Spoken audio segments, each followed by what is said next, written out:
Hello, welcome to Solo Playthroughs. We are getting on the channel the first ever, I guess not ever, but ever for solo playthrough of this War of Mine. Now, full disclosure, I had filmed a game of this, planned to get it on the channel a while ago, and just kept pushing it back. And now that I have addressed the glare situation, at least for now, I will continue to try to improve as we go forward, but this is a lot better than the original video.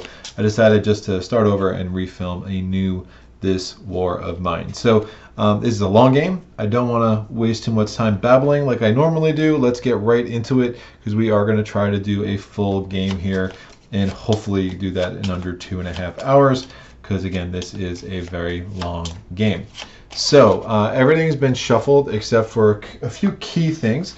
You'll notice I have put various die around. I don't, when it's a small deck, and I have a die that's big enough as far as how many numbers. I do like to randomize. Anyone who's watched my playthroughs knows I love randomization. That is more than just shuffling and pulling the top card, especially when there's only 7 cards to shuffle. Let's choose our characters. So I was actually just testing this out, seeing where I wanted to put these.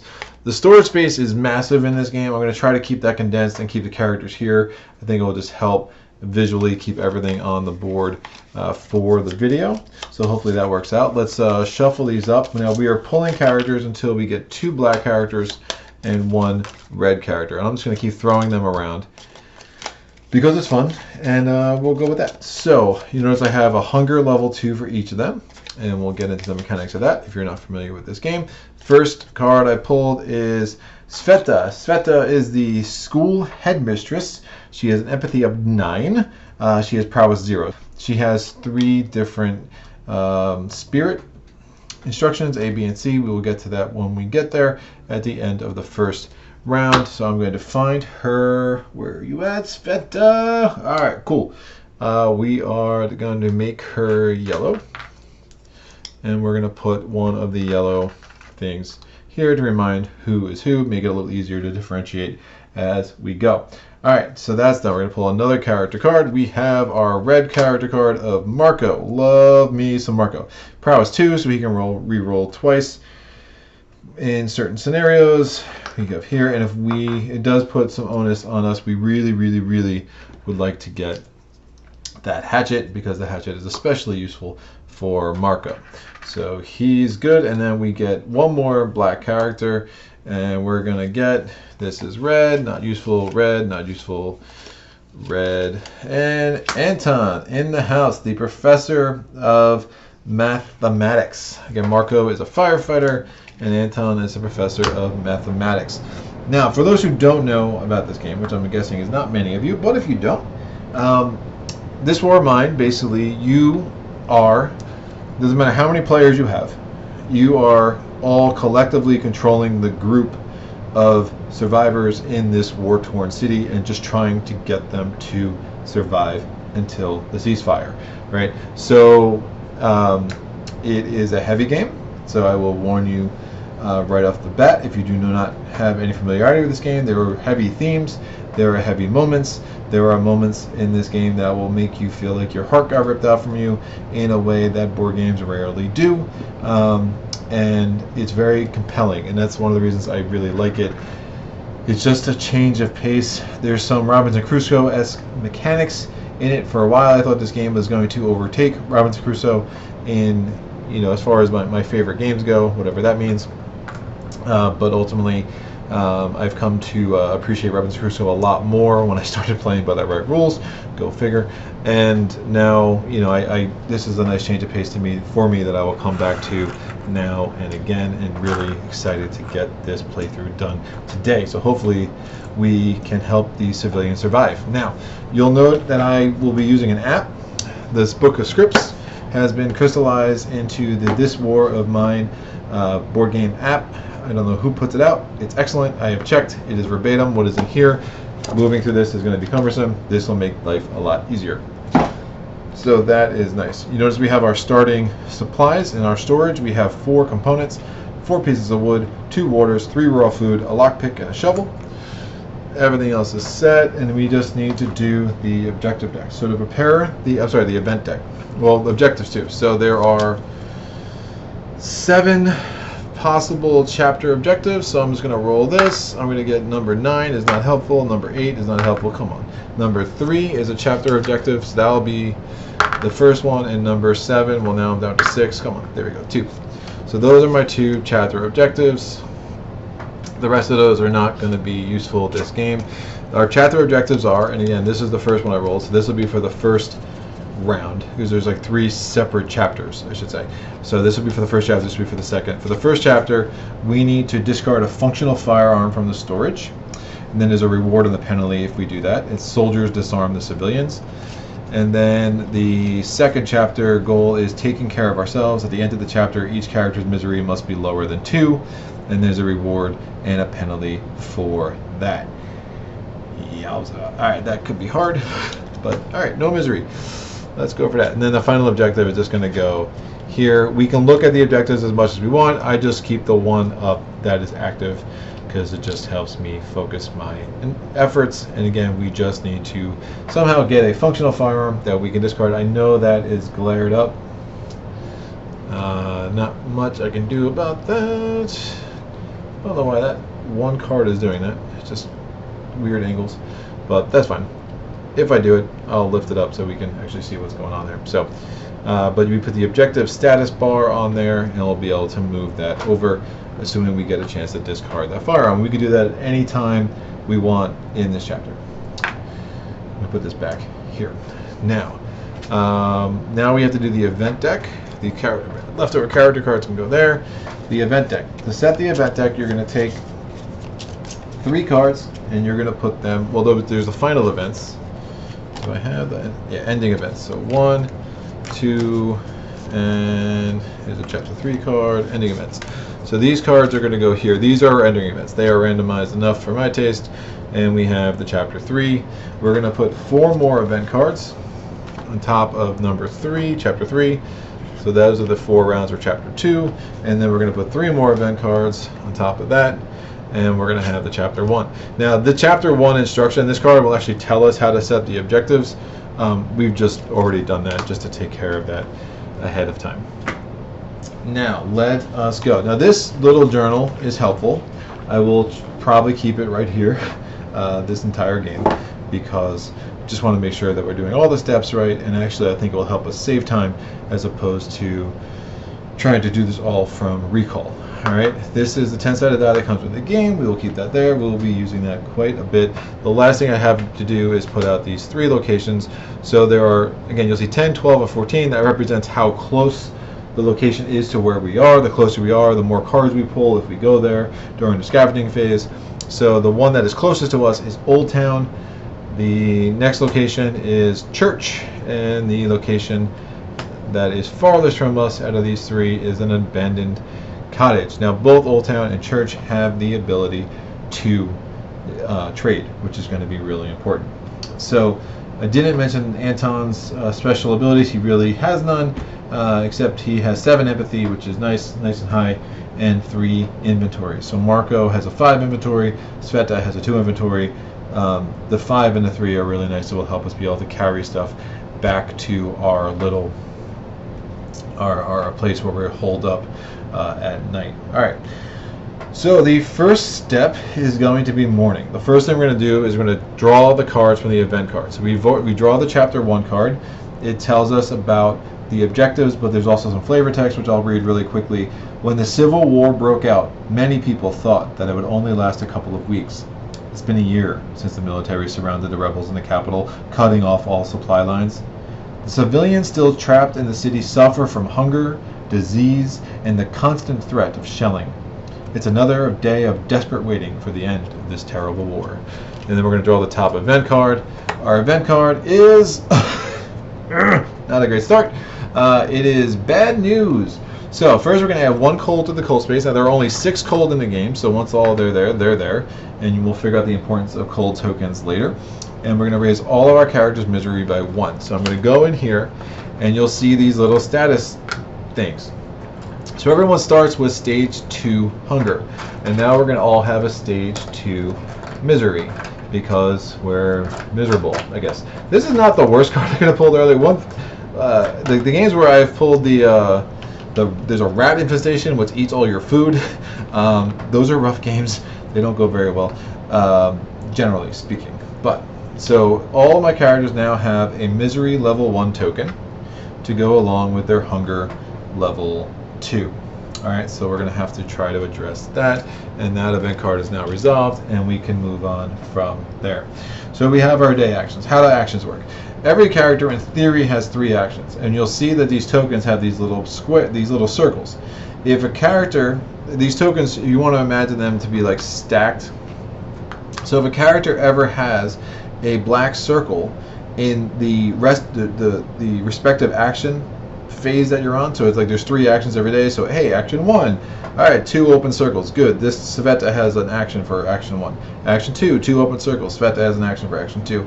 Action 3, oh, Hunger has a darkened circle. That means that in that action 3 phase of this round, in her day action, she would actually not be able to take that 3rd action, right? So it's pretty significant, and you'll see as these tokens go from level 1 to level 2 to level 3, they can eat away your actions more and more, to the point that if you're like level 3 wounded, for example, you actually have no actions that round, and hopefully you can just get healed up, right? There are 5 different states. So there's wounded, like I just mentioned, there's misery, there's hunger, there is illness, and there is fatigue. Fatigue is constantly a battle that we will be fighting against, among other things. So speaking of fatigue, how about we build ourselves a bed, because it is a surprisingly important thing in this game.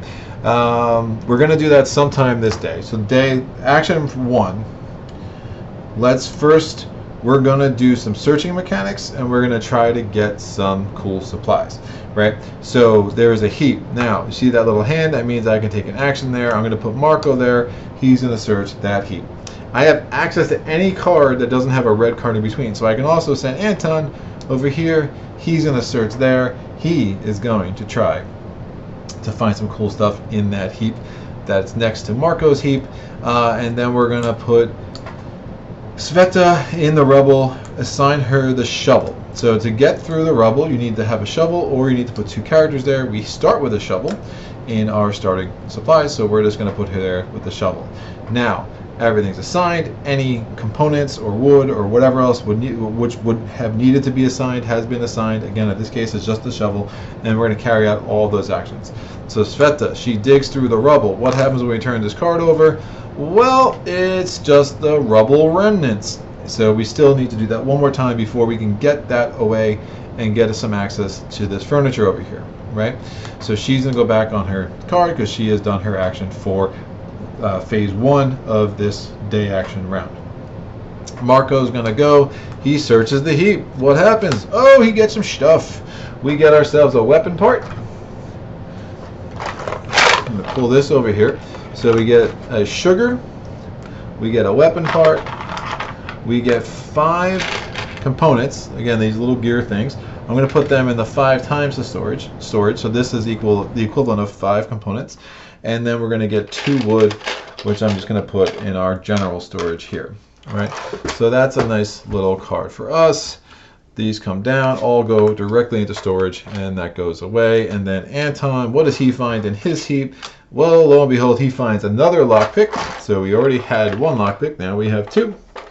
And then he's going to find 2 components, which we can put right in our general storage, and 5 wood. And I'm going to put that over there in the 5 times storage for simplicity. So that was the first action, so the first circle. And now we're going to go to the second circle. All 3 of our characters have a second action during this day. So let's do some stuff. I am going to... Saw blade would be nice. We don't have one. We could try to pick that lock with a closed door. Why not? So let's do a couple things. I do want to build a bed. I also want to build something that's going to allow me to get myself a hatchet. And that's going to be the metal workshop. So we have the bed and the metal workshop. Now, do we have enough wood and components to build both of those? I believe we do, because those heaps were both highly effective for us. So I'm going to assign Cveta up here. So she's going to build a metal workshop because she just has a thing for metal workshop. So I'm going to take the 5 from the 5 storage, and I'm going to take, so it's 5 components, and it also costs 3 wood, and we're going to put her up there, and then once she's done building it, we'll put it somewhere on our board. All right, then we're going to use Marko to build the bed. He's going to take, again, this is the equivalent of 5 wood, so I am going to have to trade this in to our little supply here. So that's 1, 2, 3, 4, 5. So that 1 wood is actually 5 wood. And we're going to assign 4 and 3 components. Put the last wood back in our general storage. And we're going to build ourselves a bed. Thank you, Marko. And then Anton's going to say, you know what, Cveta, you did such a good job getting that rubble halfway out. Let me do the rest of the job. You go build a metal workshop. And we're good with that. So we're going to do all those actions now. We've assigned everything we need to assign. We've done this, so that gets removed. So now we have access to the furniture next round. And hopefully we'll find some cool stuff there. And you'll see as I take these cards off, like everywhere these cards were, they went on, you know, the board tells you where to put the various cards. Now they're all randomized, or they should be all randomized, but so it's like a heap card went there, a rebel card went there. Now as these cards get removed, as I build these fittings, you'll see I'll be able to put them on the board now that these spaces are open. I can even put it where the ladder is as well, but I probably won't do that. But let's see what I am going to do. Now you can't put it anywhere, like fittings you can't put anywhere that has an action hand, so I couldn't put that on the new idea or the pokeabout, but I could put it in these other places that are opened up. So Marko's going to build himself his bed, and he's going to build a bed where that heap used to be. And you'll see there it unlocks another action for us next round, that we can take a nap and lower the fatigue of each character placed there by 2, which is nice. These are all used up, so they go back in the box. And Cveta, so we can get them back later. Cveta is going to build herself a metal workshop. Remember, there's only 1 component there, but that was the component that was taken from the storage. So that is the equivalent of 5, of the 5 times storage, I should say. And we're going to build a metal workshop in this heap here. And hopefully we can get ourselves a hatchet fairly soon for our boy Marko. All right. So in theory we would have a 3rd action, but we don't because they're all hungry, so they don't have that ability to do a 3rd action. So we are done with our day actions. We go from day actions to dusk. Each character should drink a water. Now I need to decide which of these guys is not drinking a water. And if somebody's not drinking a water, it either raises their hunger or it raises their misery, depending on what we roll on the 10-sided die that comes with the game. Lower. Ooh. Interesting. Anton's got some interesting mechanics to heal some misery. So I'm going to hope I roll the misery part, and he just won't be drinking the water. So I'm going to assign a water to Cveta. I'm going to assign a water to Marko. Now, since Anton can't drink water, he's going to roll the die. We get a 9. What happens? His misery gets raised by 1. So this misery level was on level 1, and now is going to flip, and it becomes misery level 2. Sad days for Anton. All right, the waters are consumed. We are now going to eat. It's still dusk. Every character is going to eat. We started the game with 3 raw food, which is nice. So all of the characters are going to have their hunger lowered by 1. Now there's 3 things you could eat. There are canned food, which means you can lower your hunger by 2. There's raw food, which is what this is, which you can lower your hunger by 1. Or there are vegetables, which your hunger would just stay the same level it was. And you'll see how we acquire more of that as we go. So all these guys ate, and their hunger goes from 2 to 1. And you see what happened there is now all of them, even though they're miserable and they're hungry, all of them would have access to 3 actions next round had we been in next round now. Unfortunately, that's going to be changed in about a second, but we will go through that. So it is now evening. So in the evening, characters can do different things. They could sleep on a bed, they can sleep on a floor, they could do guard duty, or they can go scavenging. Now, when you assign tokens, you have to have at least 1 of your characters assigned to guard duty. Otherwise, game over, you lose, bye bye bye, come back again. So we do need to assign someone to do guard duty. And it seems a little messed up, but I am going to assign Cveta to do that because she has lower inventory than the rest of these guys. And honestly, neither Anton nor her have any prowess, which isn't very good. So we're going to have to manage that. So I'm going to put Cveta there, and we'll call it a day. So let me see if I can actually move these up. I think I can make room on the board, and then we can actually line up these dots a little bit better. All right, and I'll move that furniture over. We're probably not getting to that furniture anyway. Let's be real. And we're good. So they all are fatigued. So they just got their action back because they no longer had hunger level 2, but now that they have fatigue level 1, guess what? That action disappeared yet again. It's a tough life, man. All right, so we are going to have Cveta stand guard, and what are we doing with Marko and Anton? Why did I give them both fatigue 1? Well, no one's sleeping. It's too early in the game for sleep. We are sending them scavenging. Now, a couple of things happen when we go scavenging. I need to decide which location they're going to go scavenging to. So we're moved into the scavenging phase, right? So, couple of things stand out. I am going to want to trade because I'm going to need to get some food. So there are a couple of different options here. Old Town, there's special findings, and those can factor into which place you want to go. Old Town gives you access to vegetables, moonshines, and chems, just as special findings. So that's an addition to the trading that can happen. Old Town would give us 14 cards. It has open space, rubble, and jammed door. So those are the 3 kinds of special locations that we might find there too, and they all have different advantages where we're able to deal with either of those. The church, we would get 12 cards if we go there. Its special findings are nothing 1 through 7, which is rough. 100% alcohol, because, you know, it's a tough time and people like their alcohol, or we can get some jewelry, which can be really good for trading because it's high value. And the special things there are basement entrance, closed door, and bars. And then the abandoned cottage, only 10 cards. Mechanical parts, chems, and vegetables are the special findings. There's a basement entrance and a jammed door there.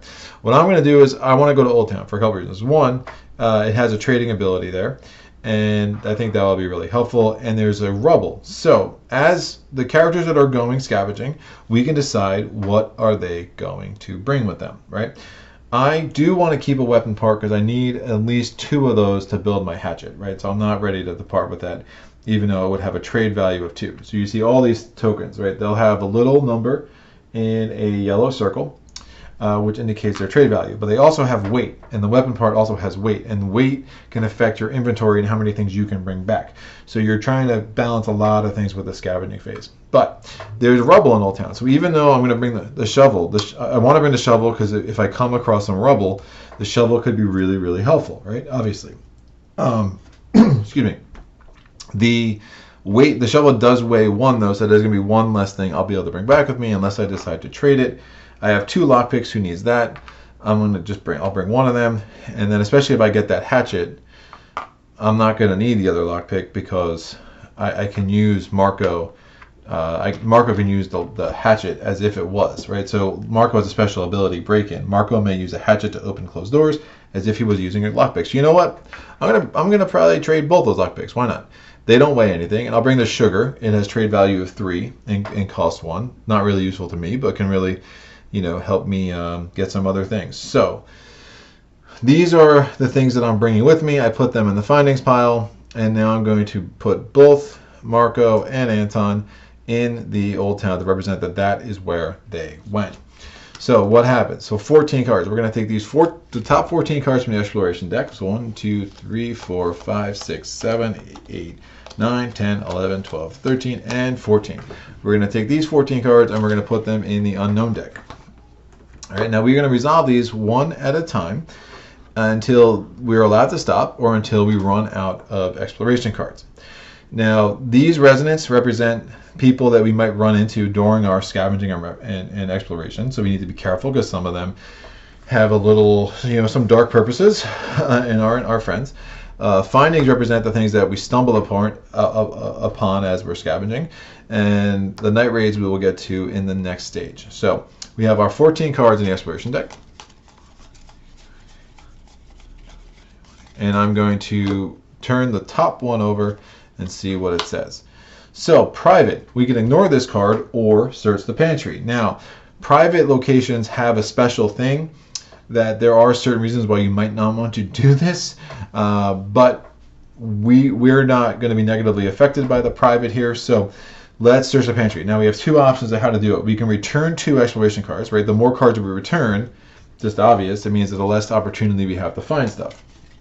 Or we can raise the noise and roll by 1. But if we raise the noise to 2, so this marker represents our noise, and I roll this die and I roll a 1 or a 2, so 1/5 of the time, I'm going to have to take a resonant card, and that could be very dangerous for me. So I don't want to mess with that. So I'm just going to return 2 cards, because again, I had 14 to start with. And we're going to search the pantry. So we're going to draw and find, okay, 1 card from the findings deck. I think there are 11 findings cards, so I'm going to just fan them out. I roll, it's a 12.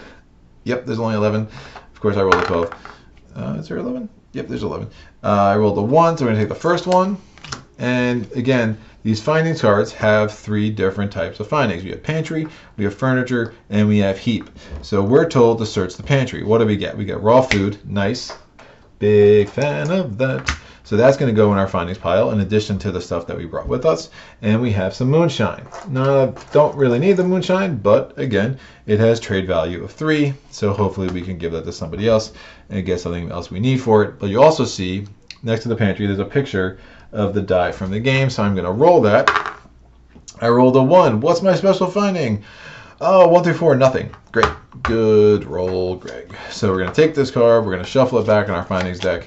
And we could always pull this again. All right.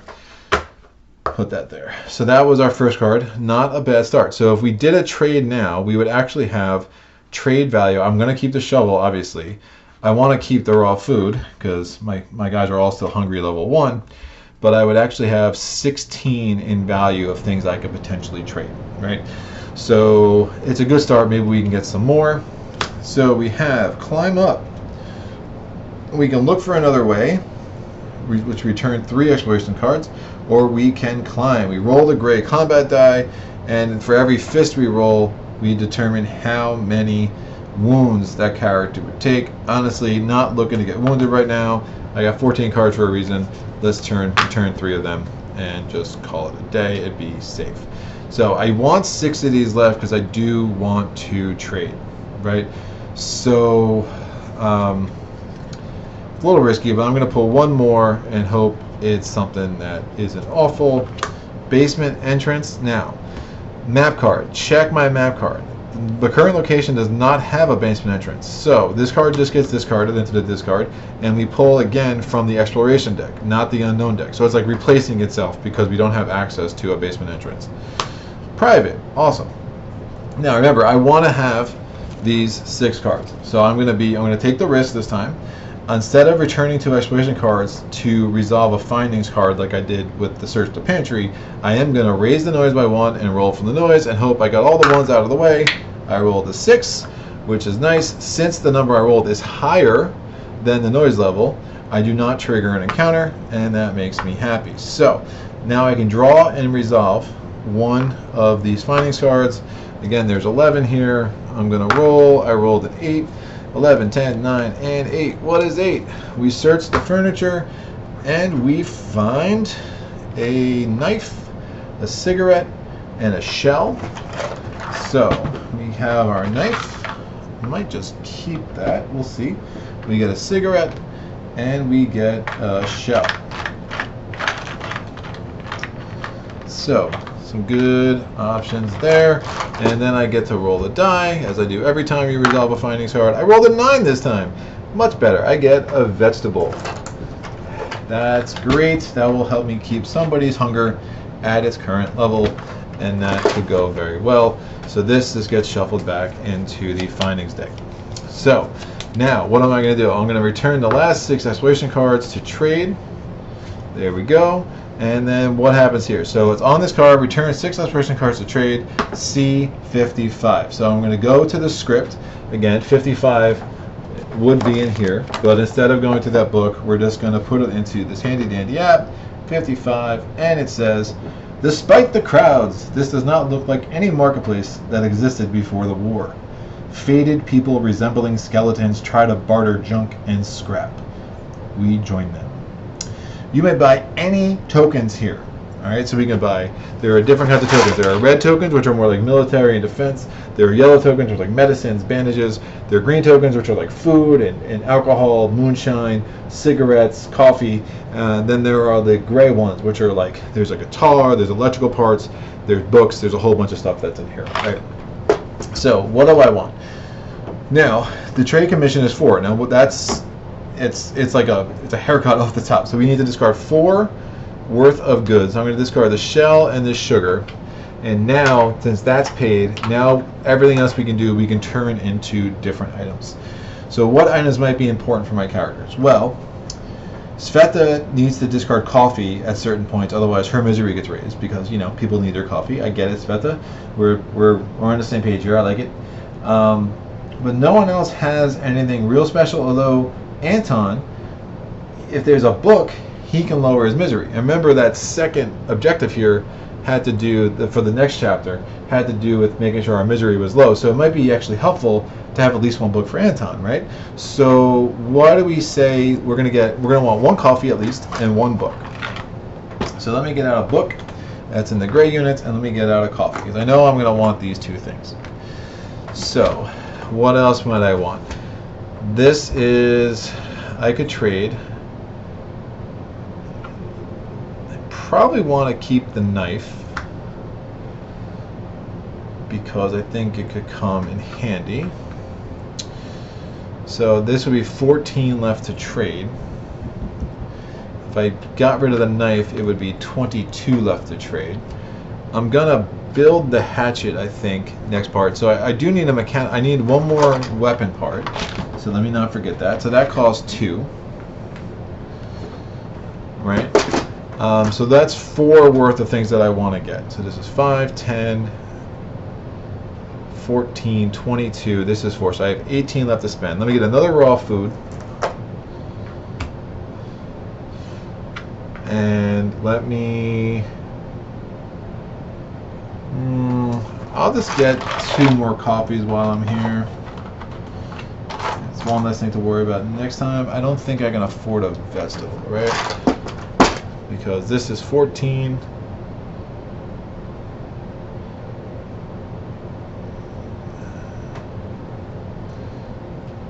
You know what? I'm going to keep the knife, and I'm going to get rid of everything else. I think that makes more sense. So I'm not going to get those 2 coffees, so I'm trading 2 lockpicks, a moonshine, and a cigarette. That's 14. And in return, I'm getting the raw food, a weapon part, a book, and a coffee. That's 14. That is an even trade. And remember, I did have to spend the 4 off the top to pay that trade commission. Now, the good news of all that is that, again, the lockpicks, because I'm going to build a hatchet, I was more than happy. Or I felt like I was in a place where I could get rid of the lockpicks. You might not always do that depending on who the characters are that you have. Right, so exploration cards are done. I'm going to shuffle these in, and now we are going to decide what else we're bringing back with us. So once you are done with the scavenging phase, you have to take a look at how much weight that you have right now. So 1, 2, 3, 4, 5. 5 of these tokens have a weight of 1 on them. Our inventory we can carry is only 8. So again, the shovel we brought with us, we do have to carry it back. So we only have 3 room left to spend. And we could take any number of these wood tokens, these components, or these waters as 1 weight per. Now, honestly, remember we need 1 water every round for every player, or their hunger or their misery goes up. So let's just fill out our inventory with 3 more waters. Now you see why it was important to bring Anton and not Cveta, because that extra ability to carry that 1 more inventory made a big difference here. Now, we have decided what we're bringing back.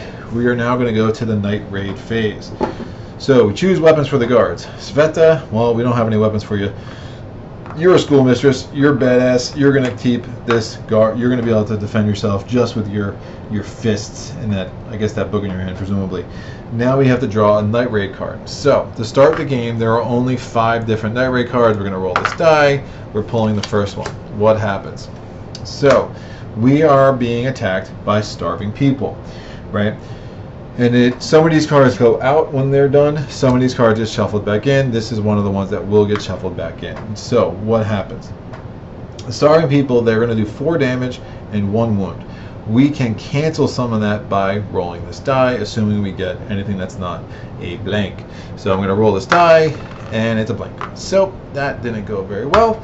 So we have to apply all that damage and those wounds. So we're going to put this back here. Cveta takes the wound because I can't stop it. So now she has another thing making her not have that 3rd action. And now we have to get rid of 4 tokens resources, starting with green tokens. And we can do any tokens or resources. I don't have any green tokens, so we're good there. So we have to get rid of 4 other things. Now, remember, I want to build that hatchet, right? So I need 1 wood and 2 components for that.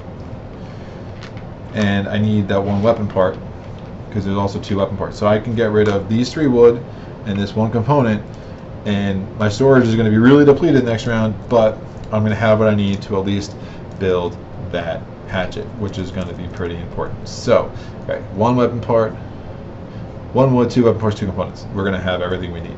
So those go away. Cveta, you tried. We appreciate your sacrifice for the team. And we're going to shuffle this Starry People card back in here. So Crime Wave happens, and what Crime Wave means, so there are certain cards that are set aside at the beginning of the game. There are 4 Resonant cards, and there are 5 Night Raid cards. These tend to be harsher than the cards that are in the game at the start. So we can choose any combination of 2 of these, so 1 and 1, 2 or 2, whatever you want to do. I'm going to take 2 of these Resonant cards, and we're going to shuffle them into the Resonant deck. And I do that because I know I'm going to be pulling a Night Raid card every round. I'm not so sure about the Resonance, right? So I'm going to just randomize these, take the top 2, shuffle them into the Resonance deck, and we'll call it a day. Whoop, and I will flip one across the board to show you my cool tricks. So we are now done with the Night Raid phase, and we're just about done with the first round. And we're going to get to the Scavenging Party returns. Anton comes home, Marko's home. Oh no, Cveta, what happened? She's like, I know, it was horrible. And then we're going to put the rest of these resources into our storage. We have the food we're going to need next round. We have the waters. This is, all in all, was a nice scavenging day. And of course, don't forget our trusty shovel. So we now go to assigning meds and bandages. I didn't buy any. I kind of wish I bought a bandage now, right, for Cveta, but we're going to have to hope that doesn't come back to haunt us. We're going to roll this die. I rolled 4. There are 7 fate cards. I'm going to take the one in the middle. And what does it say? It says, raise the illness of all ill characters who did not take meds or herbal meds by 1. Nope. No ill characters, so that's not applicable. Heal the wounds of all characters who had bandages by 1. Well, we had no bandages, so Cveta's wound is just going to stay. Discard bandage tokens from all characters. Again, had no bandages, so we just ignore that. If cold minus board ups equals 1 or more, wow, so gross. This is a really gross card. It does. We have 1 cold and we have no board ups, so 1 or more. Raise the illness of 1 chosen character by 1. Ugh. So now I'm going to need to somehow get bandages, and I'm going to need to get meds. You know what, Cveta? You're going to not have 3 actions for a while, so I'm going to pour on Cveta and hope this doesn't come back to haunt us here. So we're going to exchange the nearest small location. So you notice all locations have sizes, large, medium, small. So we're going to change the nearest small location. So that's out. This is the farthest location, but it is the nearest small location. And that gets replaced with the central square. It's another large location and another place where we can trade. And then we're going to resolve weight tokens. We don't have any weight tokens. If I do anything that has weight tokens later, we'll talk about that. And then we're going to resolve Spirit C on all characters. And Spirit C is, so lower 1 chosen character's misery by 2. I'm going to lower Anton's misery by 2. Because he's the only one that was at level 2. So I think it's more, he has ways of getting rid of misery, maybe, but I think it makes more sense to just heal Anton's misery altogether. So this is going to go back in the box. Marko's C. If Marko is ill, lower his illness by 1. Oh, you know what? I made him heal instead because this is all information I had, so there's no reason why I want it. And so since it's C, we can lower his illness by 1. So that means, again, we're not raising his illness, we're literally lowering it. Marko's very resilient. He has the immune system of an ox, so we are totally good there. And then Anton, if Anton is wounded, raise his wounds by 1. So that'd be the opposite. He's not wounded. We're not raising his wounds. And let's make sure we don't get him wounded, because that would suck. And we're going to shuffle these fake cards in. All right. Very cool. So a fake card is resolved. Narrative actions. Every round, you're going to draw 2 of these, and you're going to choose to keep one, and you're going to shuffle the other one back in its deck. So, through the sewers, play at the end of the Night Ray phase. A chosen character on guard duty may bring additional items from the findings pile to the storage. This character may bring as many tokens resources as they normally can carry based on their inventory. Okay. Play during the day actions phase or during the scavenging phase. You automatically open a closed door. I see a lot more potential for that, so I'm going to keep this card. I'm just going to put it in the exploration slot, and we'll have access to that when we want it. Next, I'll put it over here.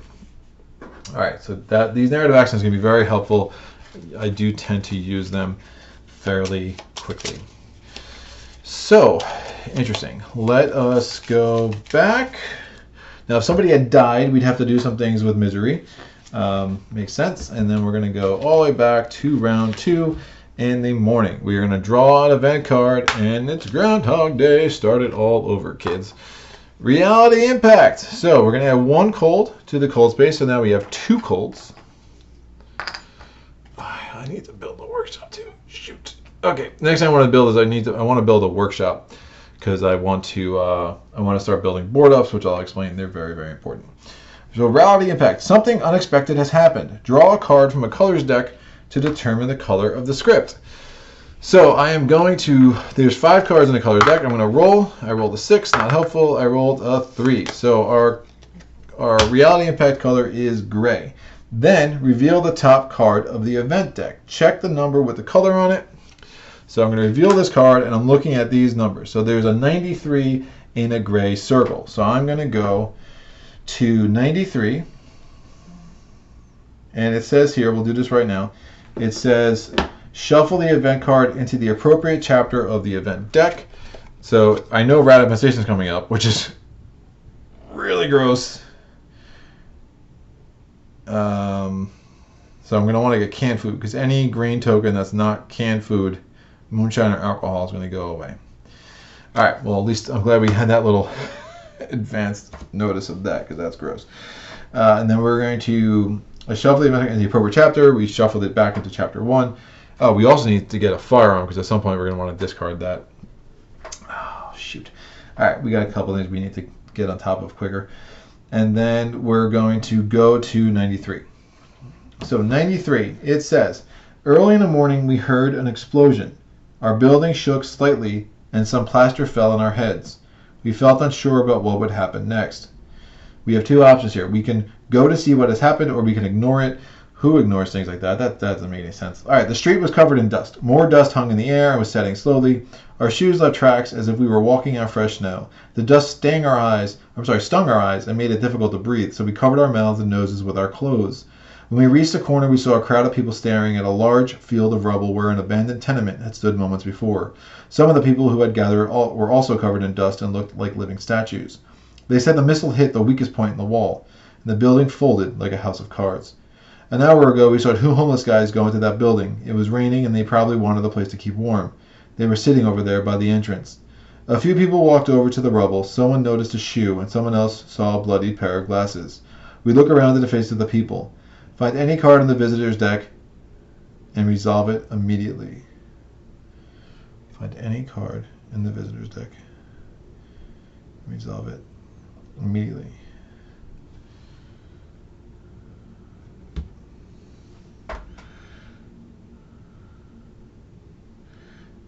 think it has to be random. I think we can basically choose.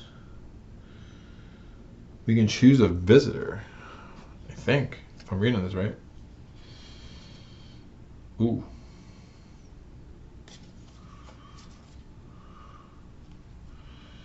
One's bad.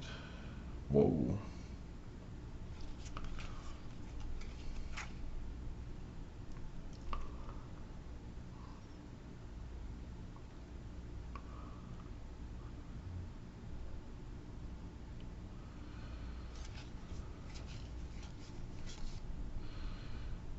Huh.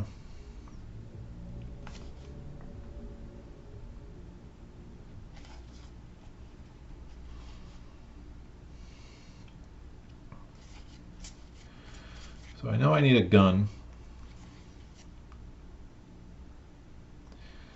No one's ill.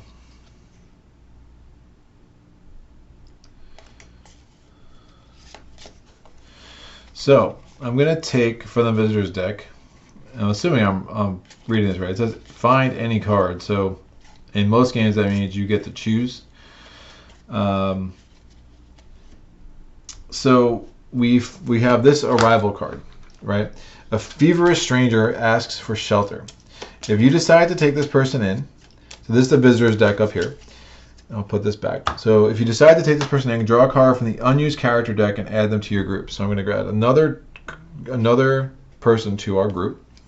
And I'm adding Cveta. She's a music student. I'm going to have to figure out the storage. So this goes back to game. Let's put our storage up in here. That's fine. So put Cveta here. Now Cveta has, so you can never have more than 4 characters. So now we're at our peak. A lot of games I don't take a 4th character, but this seemed like a really good opportunity. And we're going to have to figure out how the food's going to work. But the nice thing about this arrival is this arrival does not come hungry.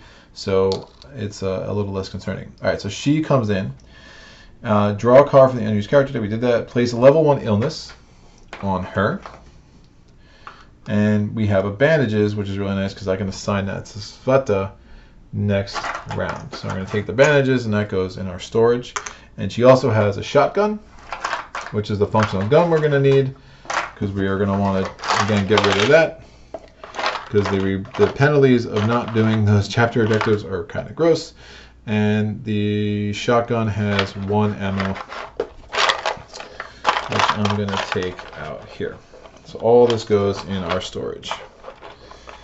So then since we did this, we are going to basically get rid of this card because you cannot find this person again. All right, after you resolve this guard, remove it from the game. So that was the event, the morning event phase, which is a little more involved than normal, that is for sure. So Cveta comes right in. She's a music student. She also, the guitar is really helpful for her. And like Cveta, she has a comforting presence, right? Cveta does comforting talks with her sea spirit, and Cveta does a comforting presence, but she also has crappy prowess. So we are stuck with 3 guys that don't reroll, and Marko, who's just a beast. All right, so day actions. All of our characters have 2 actions each, right? The fatigue levels on these 3, our original 3 characters, make sure they only have 2 actions, and Cveta's illness, make sure she only has 2 actions. So what are we going to do? I'm going to reshuffle this colors deck, and that's going to go over here. It's fine. And so our first action in our second round, we need to definitely get more resources. At some point I need to build this workshop. This workshop is going to be a mechanical part, 5 components, and 3 wood. But I think more important than that, we definitely want to get this hatchet because I gave away all my lockpicks. So I'm going to assign Marko here so he can get his hatchet. We need to assign 2 weapon parts, 1 wood, and 2 components. So we are out of components. I'm going to send Cveta, put her right to work to search the furniture. We trust her, I know. Hopefully that's something good. I'm going to try to dig out this rubble up here. I'm going to send Cveta up there to do that. And then Anton, what am I going to do with Anton? Anton is going to, he's going to poke about and try to get some extra resources. So let's do these in order. Cveta comes back with the shovel. This flips. Guess what? Oh, rubble remnants. That's fine. Thank you for your hard work. Marko has successfully built his hatchet. So these two weapon parts go back. These components go back. He comes back to his card after I drop him on his head. And we get a hatchet. And then we are going to search the furniture with Cveta. What does she find? She finds meds. She finds an herb. She finds 2 waters. And she finds a wood. So nice. So ding, ding. A wood. So I got the 2 waters and a wood. We got the meds. And we get a mechanical part. So that was, and then Anton is going to, this gets away, and Anton is now going to poke about. So we're rolling the die, and I rolled a 5. When you roll a 5, you get 2 wood and or components. So you can choose any combination of wood and components because he poked about. Now again, I want to build this workshop. So I have the mechanical part, thanks for what we just found in the furniture there. I need to get 3 wood and 5 components to build this as per the instructions on the top of this fitting. I'm going to, so I only have 1 wood, so I'm pretty far away from that. Let me take 2 components and we'll see what we can do about getting the rest of that. So we're not going to be able to build a workshop this round, but we're definitely working toward it, right? So the next round, what do I want to do? I'm going to put Anton in the idea deck, and I'll explain how that works. So again, these are the fittings we have access to. These are the ideas. We'll start working through those. And I'm going to put Marko with his, Marko with his, oh, so inefficient, garbage. I'm going to put, we're going to have to do more poking about, I think. But it's fine. We're going to Marko with his hatchet to try to knock down this door. We're going to put Cveta up here to get rid of those remnants. And we are going to poke about with Cveta. So let's do this in order. So Anton is going to get 2 ideas from the idea deck and put it into the fitting deck. So what do I want? I want a bed on the chair. I know it's not exciting, but how I play, it just makes sense. Both of those are going to be really helpful, especially now that we have 4 characters that we have to deal with. We are going to finish, and again, we have the shovel assigned to Cveta because no one else was using it. So these rubble remnants are gone. I'm going to try to pick the lock with the hatchet using Marko. So I roll a die. I rolled an 8. Now if I rolled a 1, 2, or 3, he would have just missed the door and all his energy would have been wasted and he would have come back and tried to do it again another day. But since I rolled a 4 through 10, I rolled an 8. That is successful. He has knocked down this, he's opened this door with the hatchet. Now if you were using lockpicks are 1 use and then they go away. The nice thing about the hatchet is that it doesn't go away and now I still keep that forever. So I successfully opened that closed door. What do I get? I get 1 component and 1 wood. So slowly getting our way toward what we need for that. Well, a few things. We want to build a bed, we want to build a chair, we want to build a workshop. I think the workshop was probably the highest priority for a few reasons. And now we're going to roll because Cveta is poking about. She rolls a 4. Rolling real good here, kids. And so she's just going to take a wood. All right, so that is the end of the day actions. We're going to go to Dusk. Each character should drink a water. I have 4 characters. All 4 of them drink 1 water each, which is good. All right, we have 1 water remaining for future rounds. Now we have to eat. So I'm going to have, I have 2 raw food, so I can take care of both.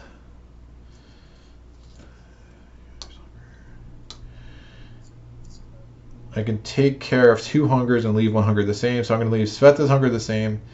The men are going to eat. I know it's sexist. I'm sorry.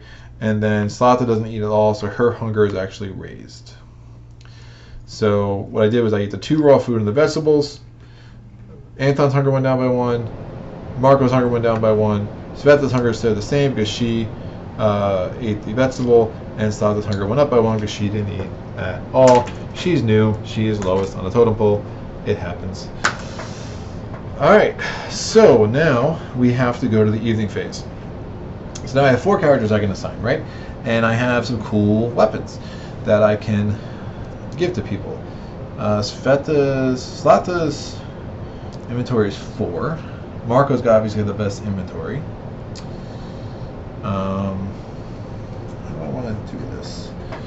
Maybe I can have Anton sleep, so he'll have a full thing of action the next turn. It's not a terrible idea.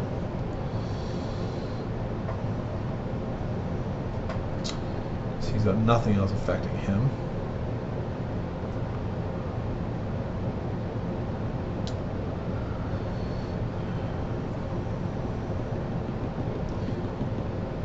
Yeah, because having 3 characters with fatigue 2 is a little limiting. So Anton will be assigned to the bed.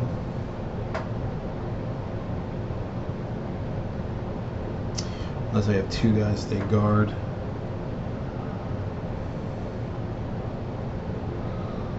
I know that event deck is bad, so I'm going to want to bring back canned food. Canned food has a weight of 1.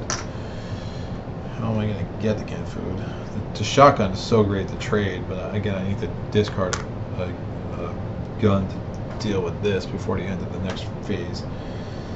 So maybe he won't take it now. Maybe we're going to rethink that. Man, this lack of prowess for all of these guys is so bad. Like, really bad.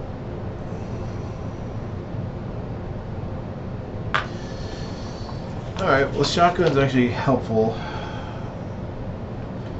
in the night phase. Let me assign... Everyone's got strong inventory except for Cveta, and I think I'm going to bring all 3 of these guys just to get max components. Because I want to build a bed, I want to build a chair, and I want to build a workshop. And combined, that's going to cost me 9 components and 9 wood. 9 and 9. Alright, keeps that simple because I think I'm at 3 and 3, so I need 6 more. I need to bring back water, I need to bring back canned food. You know, I can let everyone go hungry next round too. It wouldn't be the worst thing ever. I have the bandages for Cveta already, thanks to our friend Slata, and we have the meds thanks to one of the cards. So we're actually doing okay. Is it crazy not to go at all? I might not go at all. No, I need things. I can get a guitar. I need water at minimum. And I want components. I need a lot of components. Very indecisive here, kids. Yeah, Anton, you sleep. I'm going to take Slata and Marko here, and Cveta is going to stand guard with the shotgun because she is the coolest school headmistress ever. Alright, and I'm going to bring, where I want to go, I'm going to bring the hatchet, and let's go to the church. Why not? Yeah? Yeah, let's go someplace different. And if we get to a closed door, he can use the hatchet as a physical lockpick, so that makes some sense. I don't want to carry the shovel because of the weight. Now, since Cveta's standing guard again, her fatigue is going to go to level 2. Since Marko's going scavenging again, his fatigue is going to go to level 2. Anton's fatigue is going to go to 0 because he's a sleepyhead, and then Slata's fatigue is going to go up to level 1. We're now in the scavenging phase, so what's going to happen? We're going to go to the church. Take me to church. Alright, we have our hatchet. We didn't bring anything else. We honestly might not be doing much. It might be just one of those things we're going. We have 9 inventory. We can bring as much back as possible as far as components and waters. And that could be enough, right? So 12 exploration cards. 1, 2, 3, 4, 5, 6, 7, 8, 9, 10, 11, and 12. We are going to put these in the unknown deck, and they will be discarded. Everything's shifted a little bit because now I have these 4 beautiful characters. And maybe I can scoot these over a little bit. Alright, this will work. Woo! So exploration deck. We're pulling over the top card. It is a jammed door. There is not a jammed door in our location. It is a closed door. Making sure I counted off 12 right. So it is a closed door. So since there's not a jammed door, we pull the next card on the exploration deck. We can poke about. If we poke about, we can return one exploration card or roll for the noise. The noise is only a 1. I'm not risking it. Let's return a card. And we're going to choose a one finding from the special findings chart on this location, which means that we can take 100% alcohol. We can take a jewelry, or we can take nothing. I want to take nothing. I want to take a jewelry because it has nice trade value, right? So let's do that, and maybe we can get some canned food, if nothing else. The jewelry here is worth 10. Awesome. So that is done. Next card, open space. There is not open space in our location. If there is, you have to resolve that immediately, which is gross. And we're going to take this and to replace it. And again, we do fairly well. So we're going to return 2 exploration cards and raise the noise by 1. All right. So 2 exploration cards, raise the noise by 1. Returning these 2. So I have 1, 2, 3, 4, 5, 6, 7 left. And we're going to draw and resolve 1 card from the findings deck. Heap chart. Again, there are 11 here. I'm going to roll. I rolled a 9. So taking the 9th card. Reality impact. No finding. We get a reality impact. Draw a card from the colors deck. So there are 5 cards in the colors deck. I'm rolling this multiple-sided die. I get 3. It's gray again. You saw me shuffle last time. So we are going to check the number with that color on the rare findings chart on the current location. A rare findings chart is at the bottom, 826. So we're going to 826.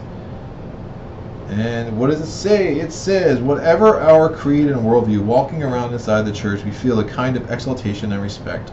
It feels like the sound of the organ is about to fill the room. Even now that every day is a test of our humanity, this temple is a shelter to many. Every step, every pebble under our feet, every time we trip, the sound is amplified and echoes around the room. The assault severely damaged the walls and floors and covering the oldest parts of the basement and the tombs. Following a brief inspection, we leap into the dark of one of the tombs. We manage to find 3 bottles. It's wine! No, it's not just ordinary wine. This wine's at least 100 years old. The priest, so we have different options. We can say the priest would be happy if we gave it back to him. We know where to find him. We say we might be dead tomorrow. Let's go home and drink the wine together. And then we can take wine, 826 on a blank token, and place it on the findings pile. Treat it as a green token with a value of 10 and a weight of 1 for each of the lines. You may take less. I can trade that. Back to game. Or after you return to the shelter, you can inspect the wine more closely at any time. If you don't manage to take the wine, you can hide it, leave the corresponding token on the findings pile. If you want to go back for it and bring it back during scavenging, roll the back die.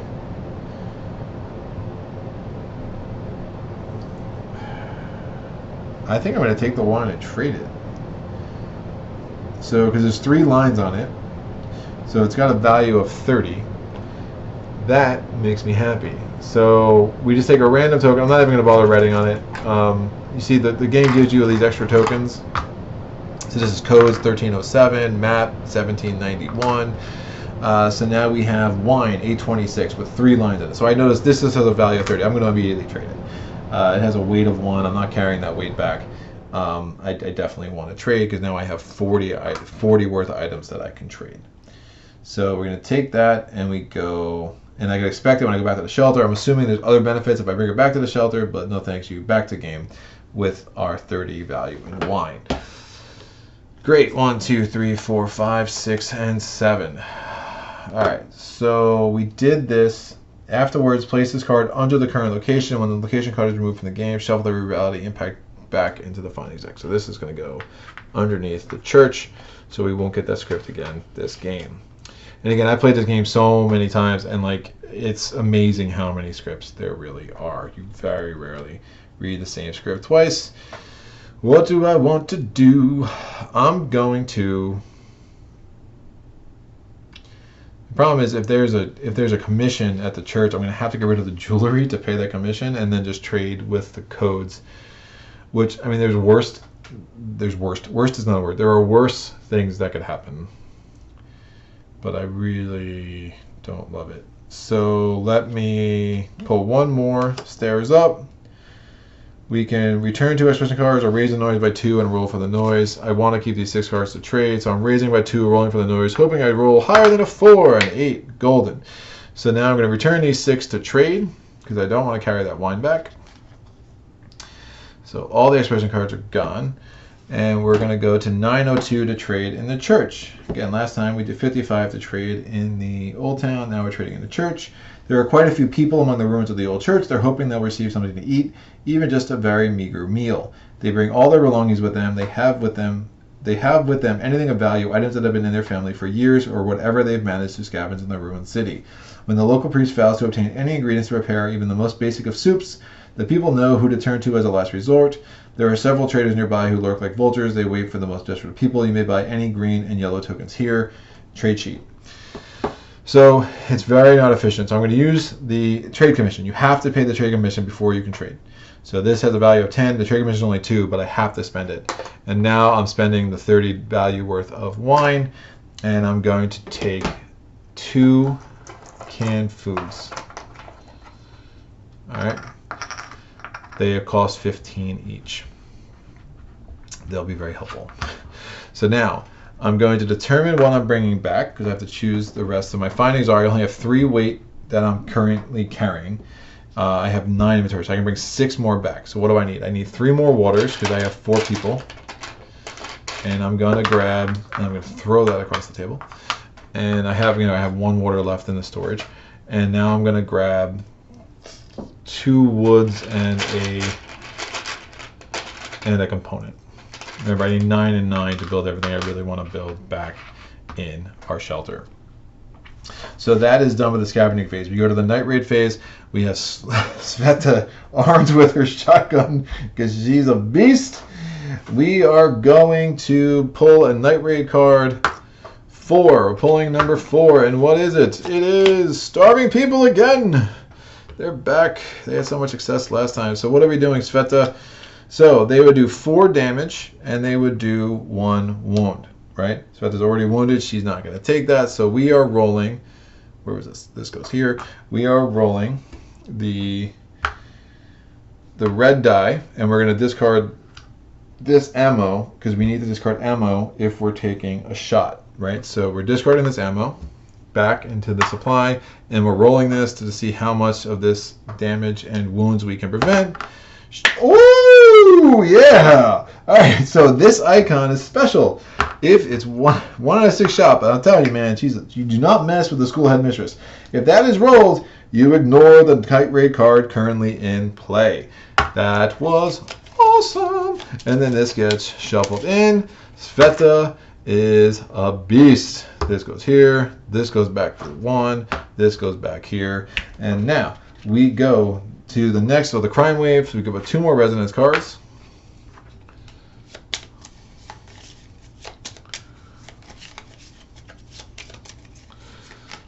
All right.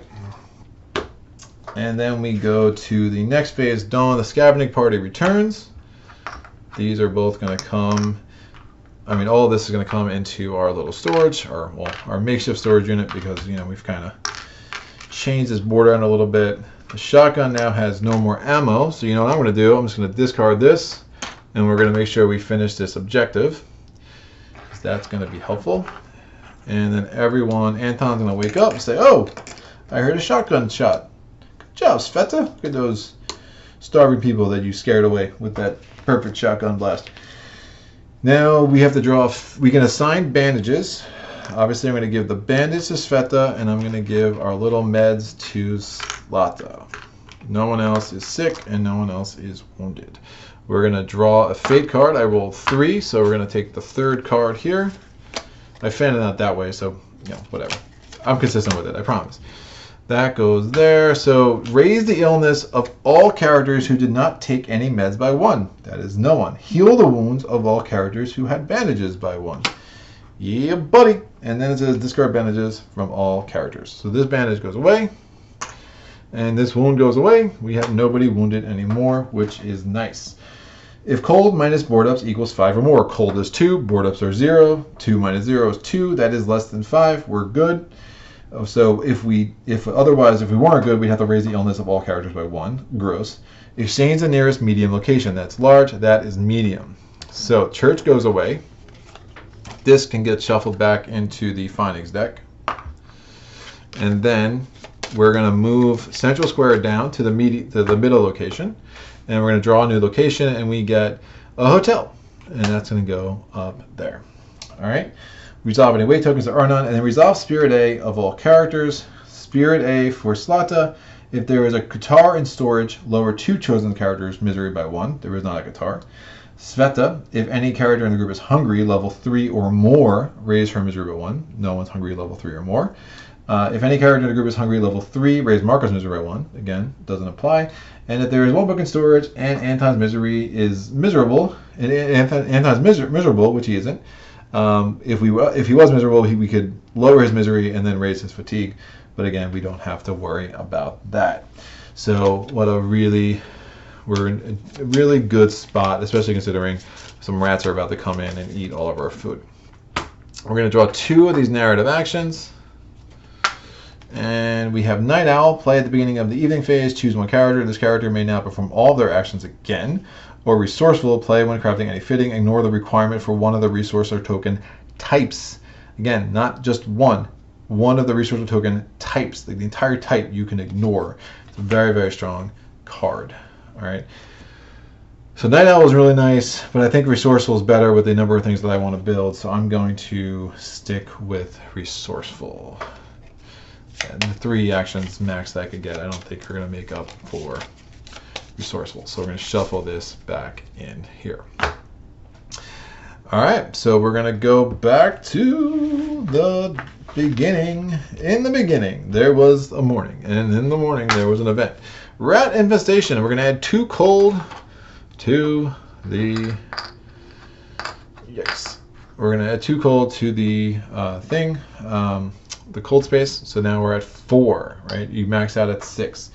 Discard all green tokens from storage except for canned food.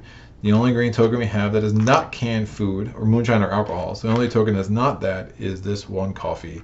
So bye-bye coffee. It only costs 1 to get, so not that upset about that. If during the next dawn phase you have a deadfall trap, which is one of the fittings you can build, you can that trap would provide 1 additional food. We're not going to be able to do that in time, so that is done. Event phase is over. We go to day actions. Now Anton has all 3 actions. He has no state tokens, so he's totally good. Marko only has 2. Cveta only has 2. Slata has, Marko only has 1 because he's got 2 black circles with his fatigue. Same as Cveta. Slata has 2 actions available to her. So what do I want to do? I'm going to put Marko in bed. He's going to take a nap. He's tired, which blame him. He's been working hard. All right, we are going to. Can I build? No, I cannot. I'm going to discard Kick the Door Down, play during the action phase, or during Scavenging phase. You can automatically open a closed door. I'm going to open this closed door so someone can go get what's in that furniture. All right, so that's really useful. So I'm going to send Anton to the furniture, see what's happening there. I'm going to have switch. A saw blade would be really nice to get through these bars because this furniture is just sitting there. But we're going to put Cveta in the rubble with our shovel. And then we're going to put Slata and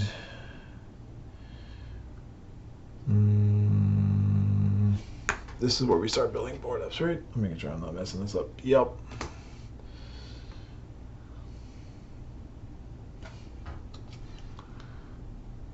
Board ups are 1 component, 4 wood. Now we can only ignore a resource type with Resourceful for a fitting, so that wouldn't work when we're trying to do something that's on a fitting. So, but I would need another component to do what I want to do.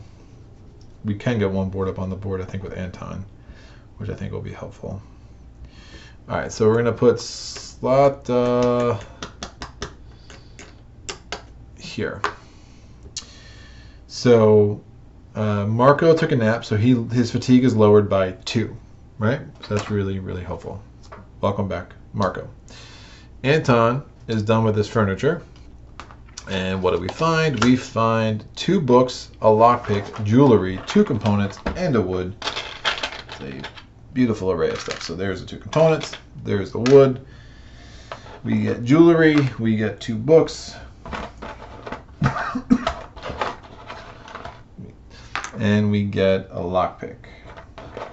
All right, stuff that we can potentially trade, which is good. So this is all going to come down here. So that's done. Cveta is going to successfully get through half of that rubble with the shovel. And Slata is going to roll for more components and stuff. She rolls a 9. That's a big roll. What do we get? We get 4. Nope. Yep, 4 wood or components. I'm going to take 4 wood because wood's going to be in high demand when we... No, I'll take 3 wood and 1 component because I want to start getting these board ups in place. All right, so that was our first actions for everybody. Marko now has 2 actions left because he took a nap, so now he's opened up for the second and the third rounds of actions. Anton still has 2 actions left. Cveta unfortunately is done because her fatigue level is still too high. She can't even take the action to take a nap. So we're just done with her. Slata has 1 more action available. So what are we going to do? We're going to put Slata here. She's going to build our workshop. So we need 5 components. We need 1 mechanical part. And we need 3 wood. That is there. And this workshop is going to be built, which will be very nice. Oh, you know what? I actually won't even need resourceful, which is okay. We're good. We're good with that. I'm going to have Marko finish off this rubble remnants, and we're gonna have, well, no, I'll have Marko knock open that door, and we're gonna have Anton fix this rubble remnants. Right, so everyone's gonna carry out their actions. We built our workshop. We can put the workshop up on the 3rd floor, and it's gonna help us make board ups, which will be important. So all the components and the wood go there, and the mechanical part goes there. Slata's action is done. Anton's action is done. He got rid of that card, and then we have Marko is going to try to open that door with the hatchet because he's Marko. He rolls a 4. 4 is good. It's the very edge of good, but it is still good. So the closed door goes away. We get a mechanical part and a wood. So we get our mechanical part back and 1 wood. A lot of supplies here. Now, that was action round 2. So now we go to action round 3. I'm going to send Anton to build our first board up. To build the board up, we need 1 component and 4 wood. And we have that. And then I will send Marko. No one else has a 3rd action. It's just the two gentlemen here. We're gonna send Marko. Let's start digging out this rubble up here to get to this last furniture thing up here. So Marko goes, we flip this, now just a remnant, and Anton goes, we build 1 board ups. Now board ups are just really one of the more metaphorical components of this. Board ups just means that you're making your shelter safer, you're making it warmer. There are 3 spots on the board that just say hole, and you can put the board ups on one of those 3 spots. One is unfortunately where my modified storage is, so we'll deal with that later.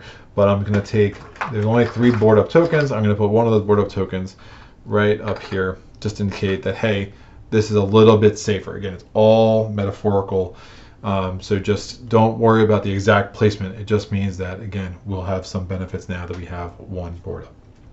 That could be very helpful for us. So action phases are done. We now go to Dusk. Each character can drink. We have our 4 waters, so this is good. And then we're going to go to each character needs to eat. I'm not going to feed anybody. It's a waste to feed canned food. No one has hunger level 2. I think it would be just not wise. So what we're going to do is everyone's on a fast. Cveta goes to hunger level 2. Slata goes to hunger level 2, and then our Anton and Marko are both going to go to hunger level 2 as well. Alright, so that's great. That is the end of the dusk phase. So now we go to evening. We have to assign people. Cveta's going to go to bed, take a nap. Marko and Anton and Zlata. What do I want to do? I think we should go scavenging again. We have some things we can get rid of that are good. I'm going to have Marko stand guard with the hatchet, and you'll see why when we get to the night raid phase. So it means Anton and Zlata are going out in the world. So Zlata's fatigue goes to level 2, and then Marko's fatigue goes to level 1, and Cveta's sleeping, so her fatigue goes up to 0, and Anton's fatigue goes to level 1 as well. Alright. So, what do I want to bring with Anton and Zlata? We're going to bring the jewelry, we're going to bring the lockpick, we're going to bring this mechanical part, we're going to bring, I'm going to give one of them a knife. What do we have here? Rubble. Rubble could be useful. I don't want to lose a shovel though.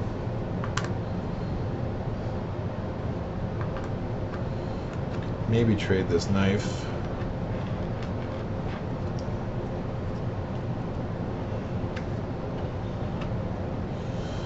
Alright, we'll bring all of this. So that will be fine. Alright, so we are going to have them enter. We've already been to Old Town. Let's go to... We definitely need to get some coffee, because remember, certain things were triggered by coffee here. Let's send them to Central Square. We'll go someplace new. Alright, so then we're going to the middle one, so we take 12 exploration cards. 1, 2, 3, 4, 5, 6, 7, 8, 9, 10, 11, and 12. And we will put them in the unknown deck, right? So 12 exploration cards go into the unknown deck. Now we have 12 cards in the unknown deck. We're going to pull the first one. Jam door. There is no jam door. Remember, there's only open space and rubble. The reason I brought the shovel is because of the rubble. Since there's no jam door, we get a replacement card. I think I saw something. Return as many cards as you wish. Add the number of returned exploration cards to result.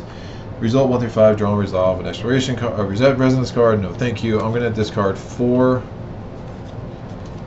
6. I do want to trade.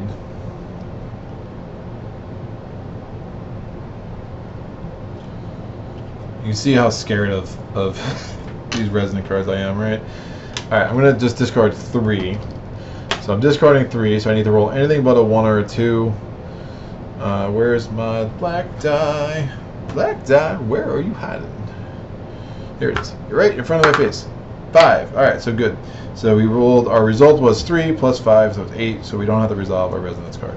We're going to take another card, stairs up, return exploration cards, or raise the noise by 2 and roll for the noise. If I return 2 exploration cards, I will not have enough to do what I want to do, so we're going to raise by 2, roll for the noise. Please be higher than a 3. It's a 4. This isn't going swimmingly well. We're going to do... I could end exploration. What's my trade value here? I don't want to trade the shovel, obviously. I think I have enough. Let me return 6 exploration cards to trade. Yeah. So we're trading, and so we're going to go to 674. Scripts 674. Play. The human shadow is roaming around the center of the city, gravitates to the market. It's at the market where a person can get nearly anything they need, even though what's available isn't of great quality and comes at an exorbitant price. Of course, trade there is all barter based. The national currency lost its value a long time ago. You may buy any green, gray, and yellow tokens here. See trade sheet. So our trade commission is 3. So I'm going to get rid of the mechanical part and one of the books to pay the commission. Now we can deal with what else do we want. I have This is 20. This is 18. 24 worth in value. I think it makes some sense to get 2 raw food. I'm just gonna get rid of the knife at this point. I think Marko can handle things with the hatchet, hopefully. And then I need, I'm gonna take 2 coffees. 1 and 2. I could spend 2 more. Or do I keep the knife? And then I have 16 worth. You know, I'm gonna keep the knife. I'll get only 1 raw food and 1 vegetable. And then I get rid of these 16. Alright, and I keep the knife, I keep the shovel. And then, or end it, so I can draw this card or end exploration. I am going to end the exploration. This was bars, so I would have drawn that. Hiding place. Nah, I could have ignored that card anyway, so one of them mattered. Alright, so now I need to choose my findings. Right now there is 3 worth of weight in my findings pile, and my inventory max allotment is 7, so I'm going to fill up the other 4 spots with waters.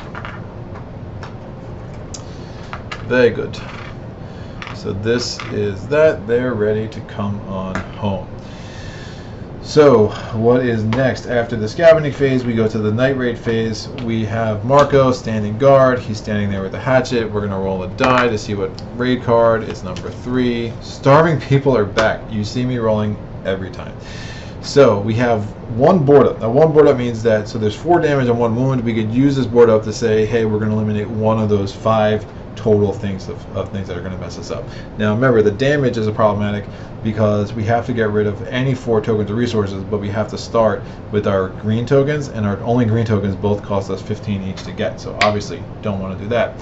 So what I'm going to do is I'm rolling the yellow die. Now since I have the hatchet, if I roll this, that means it's just like when I had the shotgun blast. For the shotgun, it just ignores the night raid phase or night raid card altogether. So I'm hoping to do that. Marko has a prowess of 2, so I can re-roll twice. Alright, so let's do this. He's rolling the first time. It is a total garbage. He's rolling a second time. Hatchet. We ignore that night raid card. I love you, Marko. You are my hero. Alright, so we ignore this card altogether, just like we did with the shotgun blast. Very, very, very lucky stuff. Cool. Good times. Easy game. So Crime Wave. So again, I can only reroll with him because he had prowess. Every other character I have has 0 prowess. So it's really huge to have a character with prowess, especially when you have something as potential to be strong as the hatchet. Alright. Crime Wave, I'm going to have to add 2 cards to a respective deck. The only cards that are still off to the side are these 5 extra night raid cards. It says add 2. Once we get that chapter 2 card, it's going to tell us to add the other 3. So I'm just going to add all 5 now and save everyone some trouble. So the night raid cards are now a lot more brutal. And remember, we haven't gotten rid of a single one. Some of them are discard. We didn't get rid of any of them because we kept drawing the same one over and over, and there was one of the ones that said, hey, shuffle me back in. So you think they would have learned their lesson the first night, or the second night, when they got shot in the face with a shotgun, but no, they came back. So we are going to now go to the next phase, which is Dawn. Our scavenging party comes back to much fanfare. Cveta wakes up and she's like, what happened? And then everyone comes back. All these findings come into our sources. Alright, so what are we doing? We assign bandages, no bandages to assign. The meds, there's already meds assigned to Cveta. We're going to draw a fate card. Again, there are 7 of them. I rolled a 5, so we're going to take this one. It says, raise the illness of all characters who did not take meds, herbal meds, by 1. Heal the wounds, so that doesn't apply. Heal the wounds of all characters who have bandages by 1, doesn't apply. Discard bandages, doesn't apply. If cold minus board ups equals 1 or more, raise the illness of one chosen character by 1. I'm going to learn my lesson from the first round and just assign this illness to Marko, because what's this magic? Exchange the nearest small location. This one is the nearest one. That gets replaced. We have ourselves a warehouse. We're going to resolve weight tokens and then resolve Spirit C. Lower 2 chosen characters' misery by 1. So this misery is going to go away. So no one is miserable at all, which is bananas. Lower 1 chosen character's misery by 2. If Marko was ill, lower his illness, which is done. And then Anton, if he's wounded, he is not. So all good stuff. Marko is going to come back to his little card. Hatchet goes back in here. And now we go to the next round. So it's the end of the chapter. So a couple things are happening. Let's look at the chapter card. You just finished the first chapter of the campaign. Added all the cards. Resolve the top objective. The top objective is soldiers, disarm the civilians, discard a functional firearm from the storage. We have already done that. So the objective status marker was at the 1. During the next night raid phase, do not draw a night raid card. We will put that there. The penalty, if we didn't do that, was we'd have to distribute 3 wounds between the characters. Rough. So the next objective card is going to be a little tougher, especially since we have 4 rounds between now and then. Each character's misery must be lower than 2. So not 2 or lower, it has to be lower than 2. That's gross. So the penalty is not awful. You have to raise 1 chosen character's illness by 2, but illness gets a little scary, and if people die, then you have to worry about misery. So it can really, this game can snowball. Like I've had games going really well, then all of a sudden you roll a 1 and you get an encounter and with a resonant, and you know, game it just snowballs. I mean, this game can really snowball, which it really does. Look, I mean, I've never lived in a war-torn country, but like I really do think this game tries to, sometimes a little heavy-handed, but it's showing you just how gross war can be, and just things can get out of control quick, right? So we now go to the top event card, and it's add 1 cold to the cold space, so we're up to 5 cold in the cold space now. If more than 1 character went scavenging on the previous night, your shelter becomes the target of a shelling. Yikes. Distribute 2 wounds between any present characters and destroy 1 already built fitting card. Okay, that's rough. So I'm going to destroy the metal workshop because don't really need it anymore. Already have my hatchet, and distribute 2 wounds between any present characters. So didn't. Oh, this is gross. Okay, see, told you this game could turn. So definitely need to get some more bandages. I'm going to put. Who do I want to wound? Definitely can't wound Anton. Cveta is going to be wounded again. And we'll wound Cveta because she still has that illness. So she's going to be a long time before she can actually get her full slate of actions, right? Fine, day actions. So look, the only person with 2 fatigue is Cveta, so I could put her on the bed, but the problem is that she only gets 1 action back because she's still going to be losing that 3rd action, right? So I might as well just take her 1 action off the jump, and then I'll just have her sleep in the bed at night. So everyone has 2 actions. Cveta is only going to have 1. I'm going to put this here. I do want to make a board up. I'm missing a wood for that. So what do I need? I just need 1 wood. I have the component. Do I want to make a fitting too? The chair is only useful when people have misery because you can raise everyone's misery level by, lower everyone's misery level by 1. Another bed might prove helpful, but I'm actually doing okay. If I have mechanical traps, I might consider building a deadfall trap, but you know. So I'm gonna send Cveta to roll. She rolled a 9 last time, so clearly she's talented at this. Marko's gonna go to the heap. Anton's gonna shovel this out. All right. So again, Cveta went to poke about, Marko went to the heap, and then Anton went to the rubble remnants. So we're gonna, Anton is done, this rubble remnants is gone, we'll have access to that furniture chart, which is gonna be huge. And then we're gonna drop Anton on his head. Oh, and Cveta, I didn't assign her anywhere. What is she gonna do? She is going to,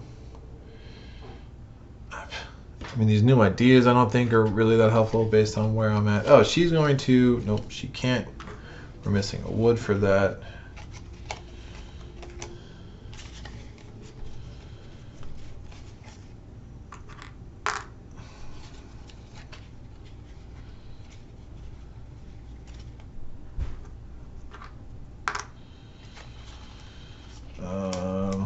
We will build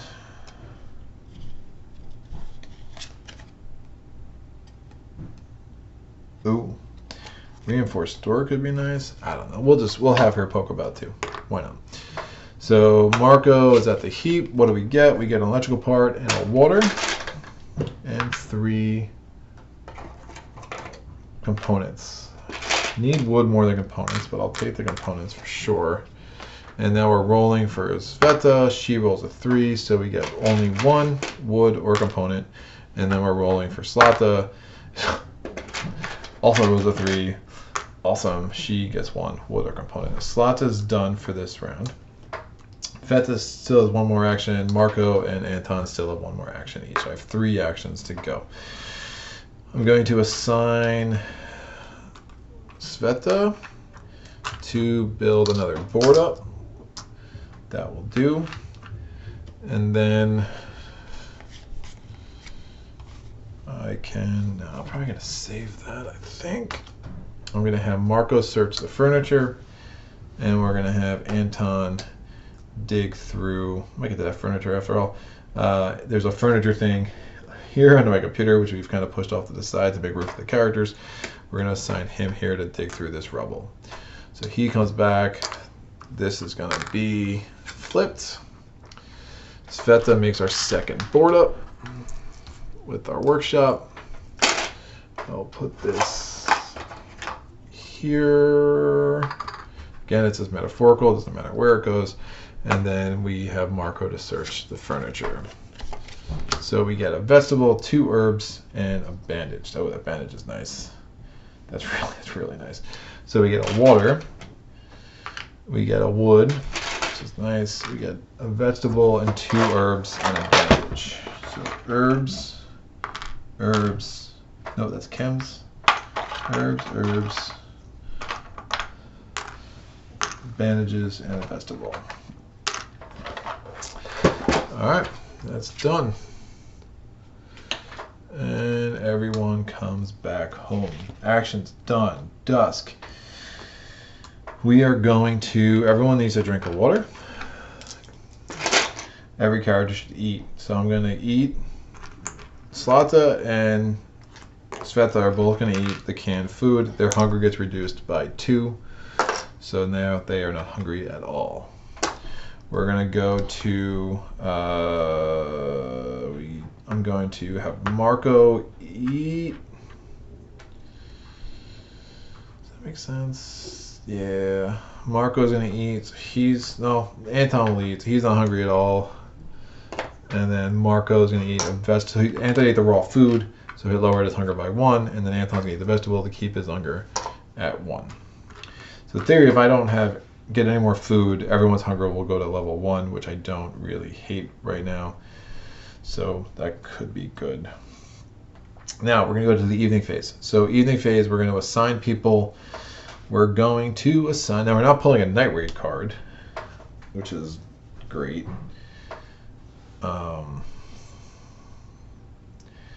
Wow, this is going fairly well. This goes back to here. So I know we're not pulling a night raid card. I can take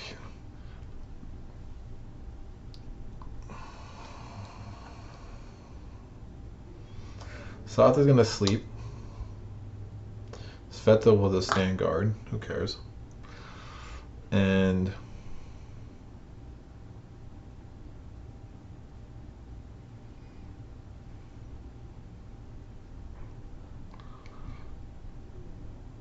the socialize with people thing is bananas.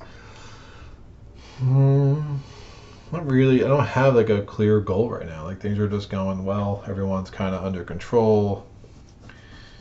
Definitely get another bandage, right? So Now onto the breast. 2 people are wounded because of the shelling. If I get rid of that wound, then she'll have all her actions back. That's interesting. All right, so definitely just need to get bandages, right? So Anton and Marko are going to go back out. I'll bring the hatchet in case things go bad. I don't want to worry about the knife. I'll bring the knife in case we want to trade it. I'll bring the shovel because we'll go to a place with some rubble. And then I'll bring these 2 herbs and this electrical part. Do we need the electrical part for the reinforced door? We would. Not even sure I'm building that, but it's not awful. Bang, bang, bang. That's fine.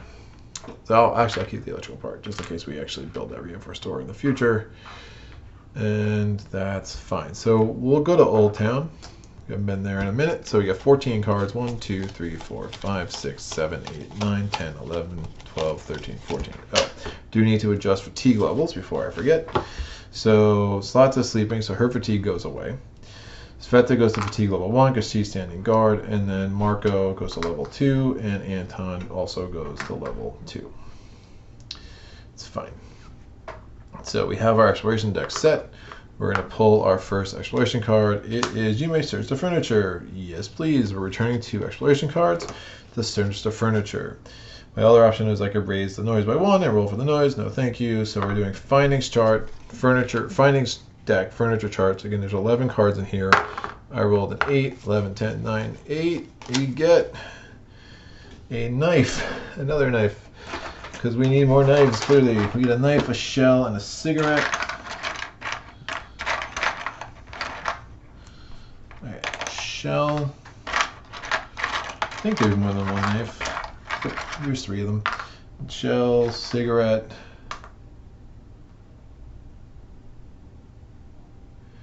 And we roll a die. 8 special findings. We get a vegetable.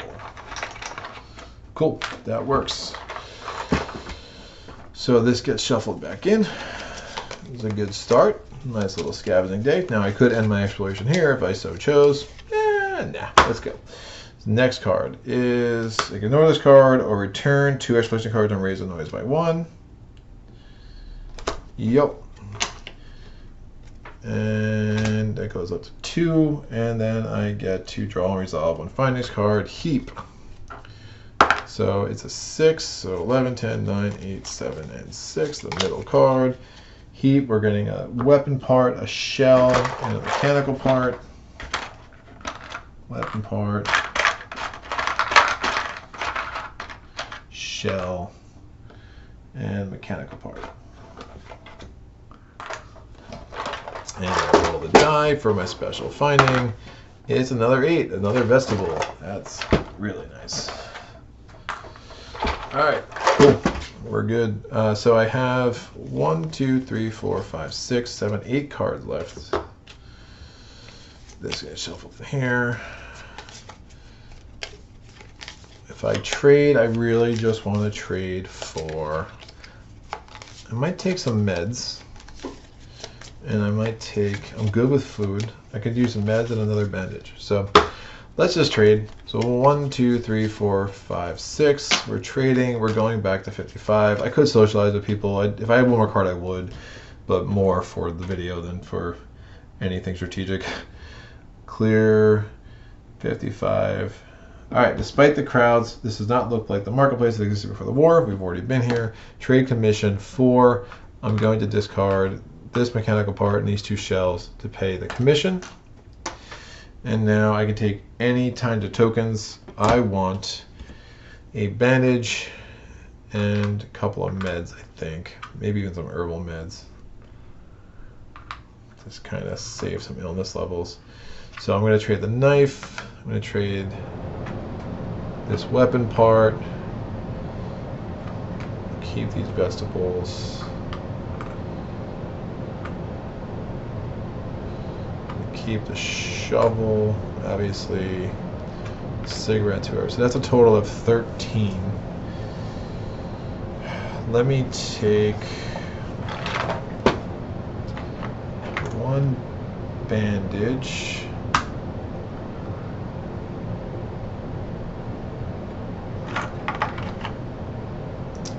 So it's less than I thought. The vegetables are so strong there. I'm good. I'll just get 13 and I'll take another cough. No. I guess I'll take a mechanical part and a coffee. That's 13.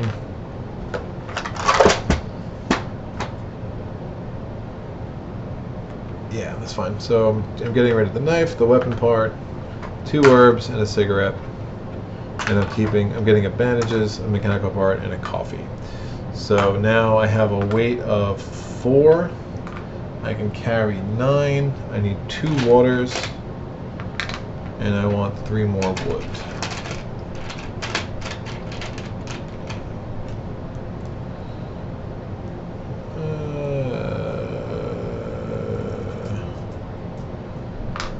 I'll take 3 waters and 2 more wood, because that's all I need to really build another board up, which is all I really want to do at this point. So 1, 2, 3, 4, 5, 6, 7, 8, 9. Oh, I can only carry 8, so I'll take 2 waters and 2 more wood. That's better. Right, Slotha was the one that gave me the ability to carry 9. Alright, so we are good with that. We're now going to go to the Night Raid phase. We don't draw a Night Raid card this round because we finished our chapter objective. Oh, End Exploration, I'm going to do that. The next 2 cards were Reality Impact and Search the Heap, but we're good with ending that early. Reality Impacts are often just a lot of narrative and text, and it's again, this game's really compelling at times, but don't really feel the need to be reading a lot more for the video here. So Night Raid is done. Everyone comes home. Good job, Cveta. You stood up there like a champ. Marko, Anton, everyone comes back. All these resources come back. We now have the 4 waters we need, the woods we need to build the last board up, and all of this is good. So we're going to go to the Dawn phase. We're going to assign meds and bandages. I'm going to assign a bandage to Slotha and a bandage to Cveta, and then we're going to draw a fate card. Again, there are 7 of them. I rolled an 8, not helpful. I rolled an 8, also not helpful. I rolled an 8, that's ridiculous. I rolled a 2. We get this. Alright, raise the illness of all ill characters who do not take meds, herbal meds by 1. That doesn't apply. Discard herbal meds from all characters. Doesn't apply. If cold tokens minus board ups equals 4 or more. So there's 5 cold tokens, there's 2 board ups, so 5 minus 2 is 3. Otherwise we would have had to raise the illness of 3 characters by 1. Glad we didn't do that. I'm glad we don't have to do that.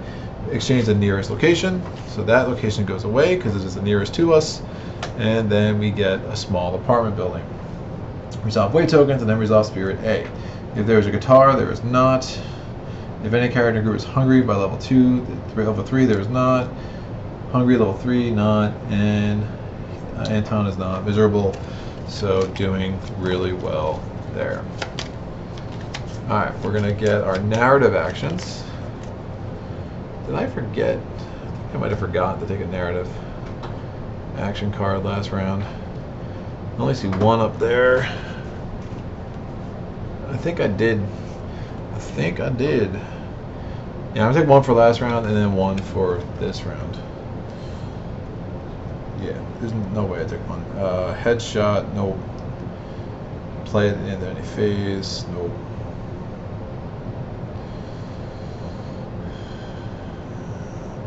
That's fine. Just in case I need visitors, I don't think I'm going to be resolving that. And then for this round, we're going to do... Yeah, because I kicked down the door and I had resourceful. Yeah, I definitely didn't take 1 for last round. So, Vigilant Watch, lower the damage or wounds from a single Night Raid card. Hatchet, ooh, yes. So we can actually ignore a Night Raid card because we have the Hatchet. Hatchet is massive. So good. Alright, Slotha wakes up. She says, hey guys, what's up? What's up? How did you sleep? She slept well. Alright, good. We're going to go here. Cool. We now go to the round 5. Alright. Chipping away here. We go to event. Army deals. Add 3 coal to the coal space. Well, can't. We only add 1 because all 6 are now out. Place this card in the findings pile. The value of cigarettes, moonshines, 100% alcohol, and jewelry is raised by 5. So if we were to stumble across any of that, we would be able to sell it at this reduced amount. It's Army deals. It's actually a really nice card. Again, I don't have any of those tokens, but they could be really helpful for trading for what we need if I did. So the event card is done. We now go to our actions. So coming in, the 2 women have 2 actions each, and our 2 strapping men have 1 action each. I'm going to assign Marko to the bed and get him to get all of his actions back. Anton is going to dig the rest of that out and then go to sleep, because that's what he does. So we assign the shovel to him. We're going to have Cveta make a board up because she's really good at it. She's learned a lot in a short amount of time. Very proud of her. And then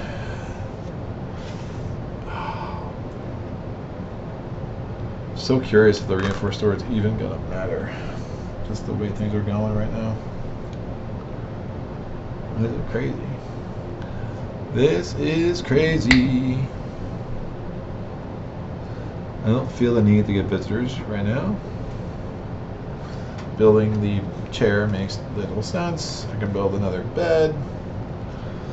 The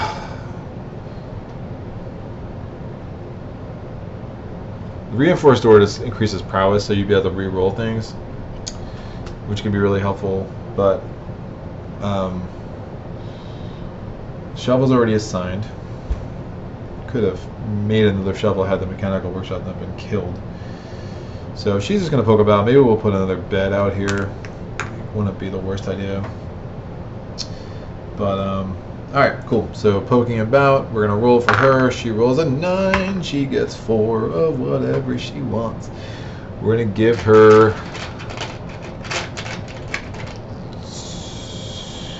2, 3 components and a wood.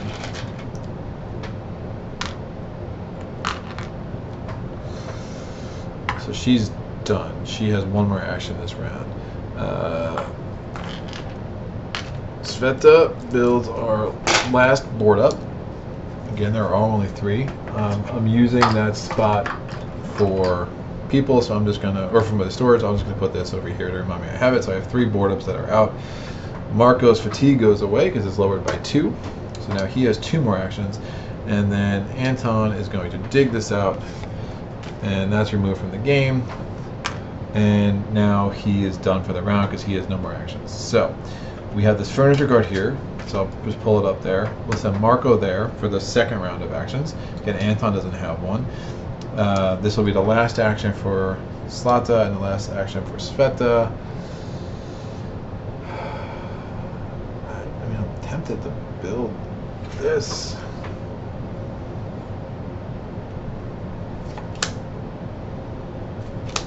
Why not? Yeah, why not? I'll build it. I'm going to discard Resourceful. So play when crafting any fitting. Ignore. Oh, I have to make it. It's not in the fitting deck yet. So I'm going to put Cveta in the idea deck. And she's going to do that. And then I'm going to have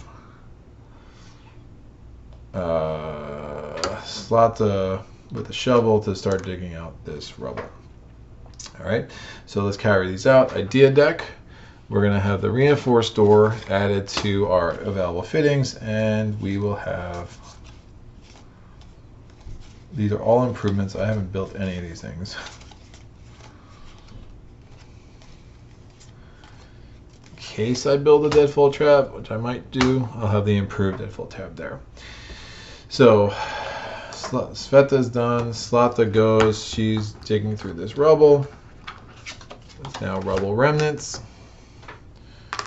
And then Marko searches the furniture, and he finds, lo and behold, 2 mechanical parts, 2 electrical parts, a raw food, and a wood. So here's the wood, the raw food, 2 electrical parts, and 2 mechanical parts. Alright, they all come into the storage. That's out. Marko is the only one with the 3rd action. We will have him dig out the rest of the rubble. And now he is done. So everyone's actions are done. We're going to go to the Dusk phase. Everyone's going to drink. We're going to go to eating. I have 1, 2, 3 vegetables and a raw food because we just found that last raw food in the rubble. I'm sorry, in the furniture. So everyone's hunger is going to remain at 0, and Marko's hunger is going to go to 0 as well. So that's done. We're going to go to the evening phase, and we're going to assign tasks. We're going to assign Anton to the bed. His fatigue will go fully away. He'll have 3 actions next round. We're going to send Marko out because of his awesome new. Yeah, well, we have the headshot. So I'm going to send Marko out with the knife, just in case we have an encounter and we need his prowess. I'm going to send Cveta out, and Cveta is going to stand guard again with the hatchet, because we can totally ignore that entire card because of dead on. Right? We are going to raise Cveta's fatigue to 2. Anton's fatigue goes away, and Marko's fatigue is now 1, and Cveta's fatigue is also 1. We're going to go to our scavenging phase. We're going to choose one of the 3 available locations. We're going to figure out they just need 1 mechanical, 1 electrical, so we're going to trade the rest of this garbage. Open space and rubble. The shovel, there's actually no more, there's no more rubble anywhere in this location, which is bananas. So I'm going to send the shovel. We can trade all this. They can carry 9, so 1, 2, 3, 4, 5, 6. They're carrying 6. We will go to the central square because it's the only place we can trade. It's fine. So since it's the closest location, we get 14 exploration cards. 1, 2, 3, 4, 5, 6, 7, 8, 9, 10, 11, 12, 13, and 14. We're going to now start flipping these over one at a time. The first exploration card is, you may return 2 exploration cards to search the furniture. Don't mind if I do. So we're going to roll. It is a 7, 11, 10, 9, 8, and 7. It is a lockpick, a med. Happy to get the med. Definitely getting ready for some illness to come our way. A sugar. And we roll the die for a special finding. It is a 4. We get nothing. Alright, so this gets shuffled back in. And that's fine. So we actually did it. We just returned the 2 cards. So the noise should be reset to 0 at the beginning of the scavenging phase. There is no closed door in our space, so we get a replacement. Climb up, return 3 exploration cards. Yeah, I will do that. Actually, I don't want it. I shouldn't have seen that, but that would actually have been nice. So we return these 3 cards because I do not want to be rolling the great combat die. No reason for those risks right now. And I will make sure I trade. So I'm going to return 6. We're going to go 674. We've been here before. Trade commission is 3. So I'm going to get rid of this electrical part, and then we can get any gray, green, and yellow tokens here. Obviously you need some vegetables, and I think that's it. So I have trade value here of 9, 10, 11, 12, 13, 14, 15, 16, 21. So let me see. I don't even know if there are 4 vegetables in here. So again, it's a limit. It's a 5. If something's not available, it's not available. You can't like proxy something. So this is 4 vegetables. So,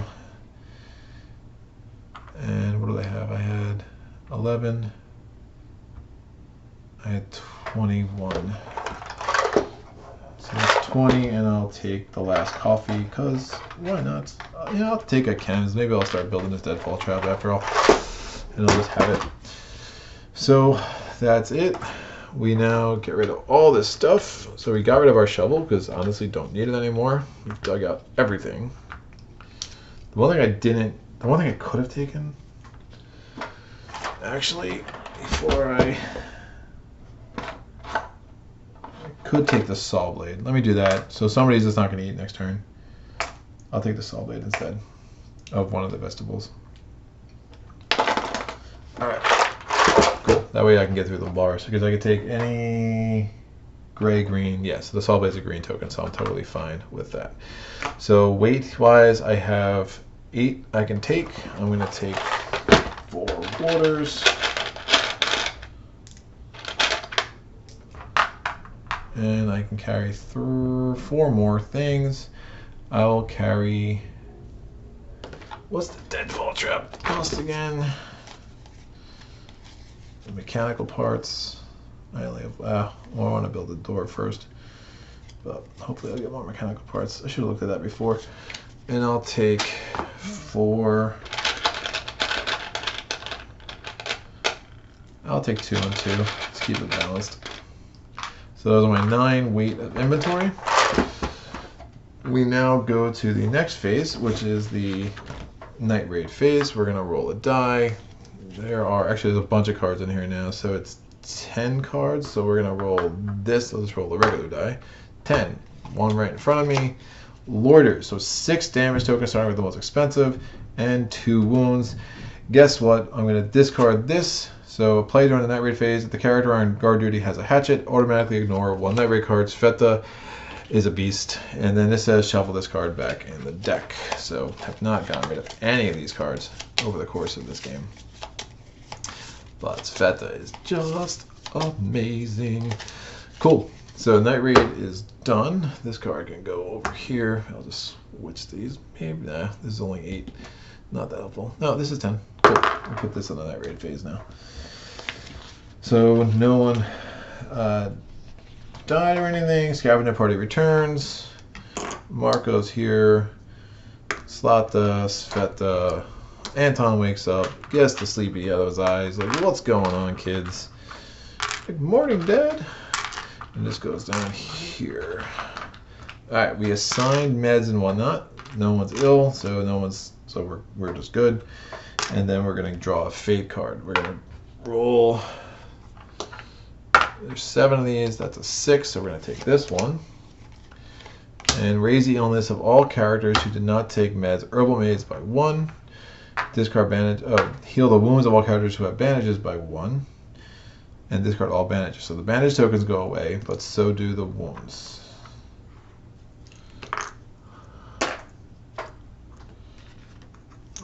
Alright, those are out.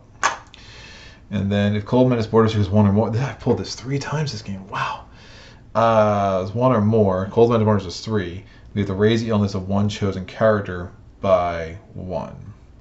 I'm going to raise the illness of Marko by 1. Lo and behold.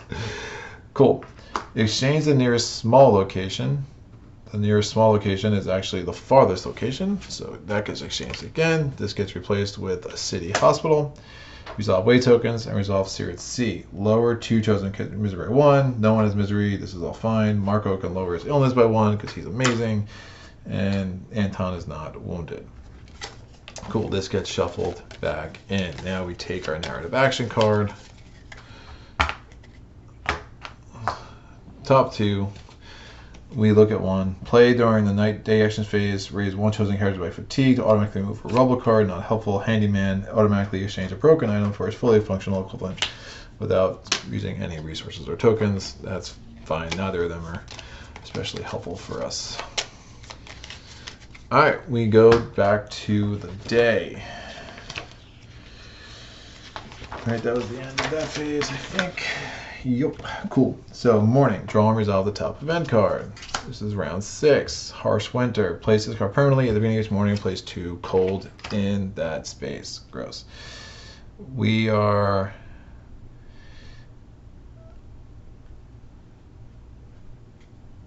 Oh, did I sell a cigarette for cheap? I might have gypped myself on a cigarette, but honestly, at this point, it doesn't matter. Just the way this is going, so we're going to go to our day actions. Cveta will sleep to get rid of her fatigue. Everyone else, so we're going to send Marko here with the saw blade. We're going to send Zlata to the heap. We're going to build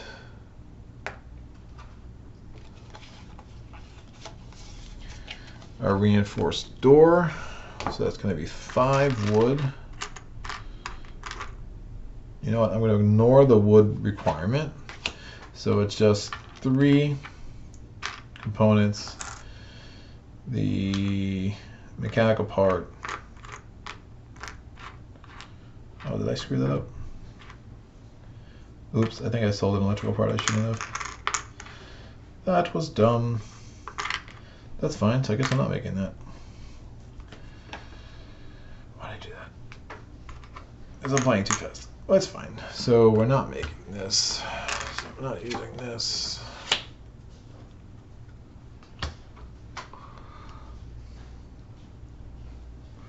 So we need a mechanical part or an electrical part. I need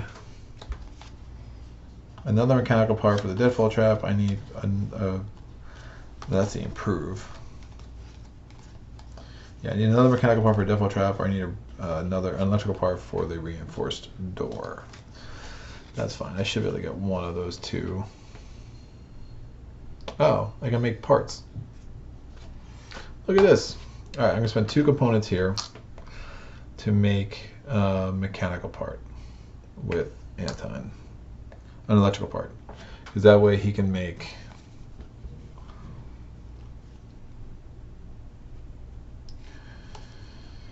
the reinforced door next turn. Cool, cool, cool. And so let's do this. We're going to, well, I can go him last. So we're going to search the heat with Cveta. It's 5 and 5. I'm going to put them, so 5 wood and 5 components. I'm going to put them both in the storage for the times 5. Cveta goes back. Her fatigue is now 0. Marko successfully goes to the bars with the saw blade. It is 3 components and a mechanical part.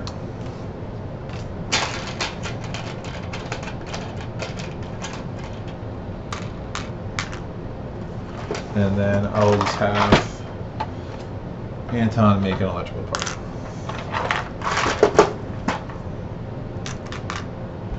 With these 2 components. Alright, action 2. Everyone has a second action, and both Anton and Cveta will have a third action. So Anton's going to make this reinforced door with this 5 wood, these 3 components here, and then a mechanical part and an electrical part. I'm going to have Marko make another part so we can get a deadfall trap. I'm going to have Cveta search the furniture, and I'm going to have Cveta roll for components, I guess. So we're making the reinforced door. We put this in the guard space. All this goes away. Again, this was the 5 from the 5 times storage. So we're good there. We're going to have Cveta search the furniture. We get a raw food, a mechanical part, a sugar, and 1 wood. Raw food, mechanical part, a sugar,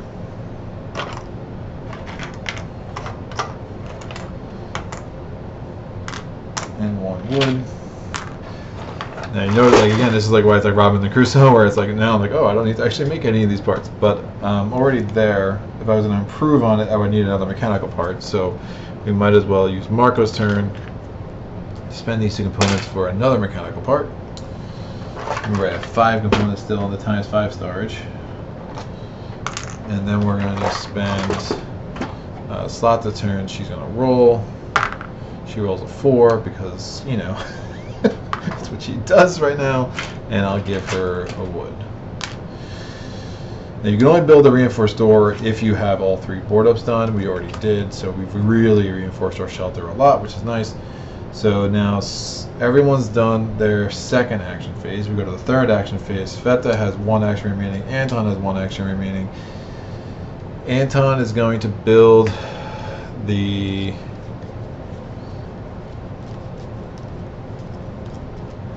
deadfall trap. These 2 mechanical parts, these 5 components from the times 5 storage, and then the 2 wood. So put him up there, and then Cveta is going to, oh, these should all go away. Sorry, forgot to do this last round. What is she gonna do? I guess she can turn.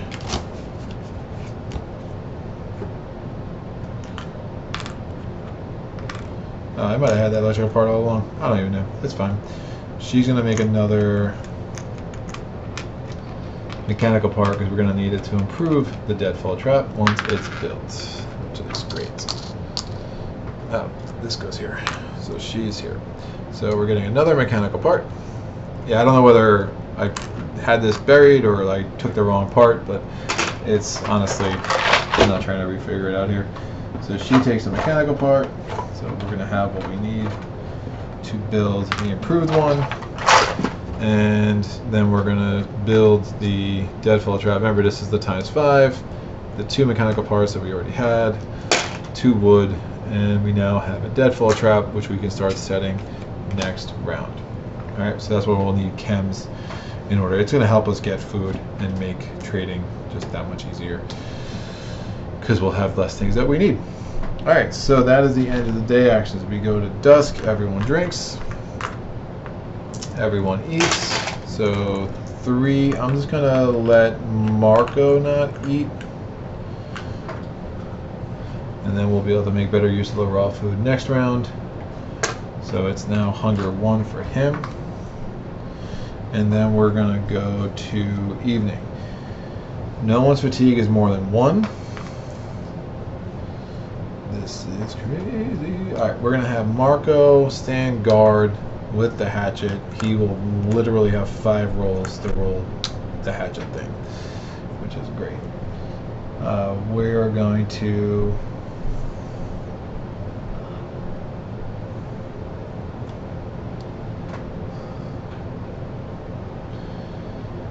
have Cveta go out. She can bring the knife, the saw blade, the electrical part. Keep these meds because we might need them. Anton's gonna go out with her, and Cveta is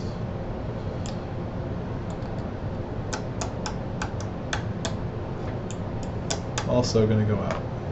Really?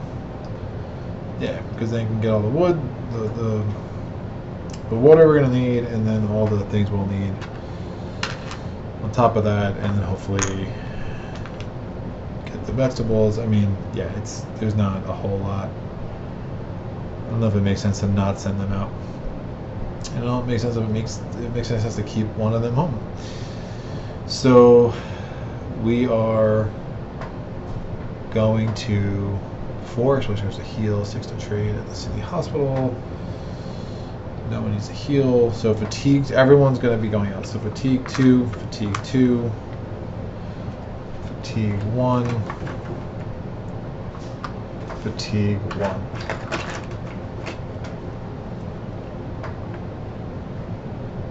All right. So we are going to go out. The should probably get an extra bandage while I'm out there. So we're going back to Central Square because we know we can trade there, and that's kind of our most important thing right now. Get some vegetables, get an extra bandage, just in case. You know, I think that makes some sense. So we're gonna get 14 exploration cards. 1, 2, 3, 4, 5, 6, 7, 8, 9, 10, 11, 12, 13, 14. 14, and then we go unknown deck. We resolve the first one. Tough luck. Roll for the noise. Well, level's only 1, and I rolled a 7. Looked like a 1 for a second. That was scurry. I can return 2 exploration cards, raise the number by 1, and choose a thing from the finding sharp and resolve heap. So the third one. In the heap, we find a broken guitar. Nice. We can get a guitar, yo. We get a shell. I could heal that with a handyman, which is, you know, it's goofy, but it will work. Shell. And we're going to roll this die. I rolled a 4. We get nothing. shuffle this back.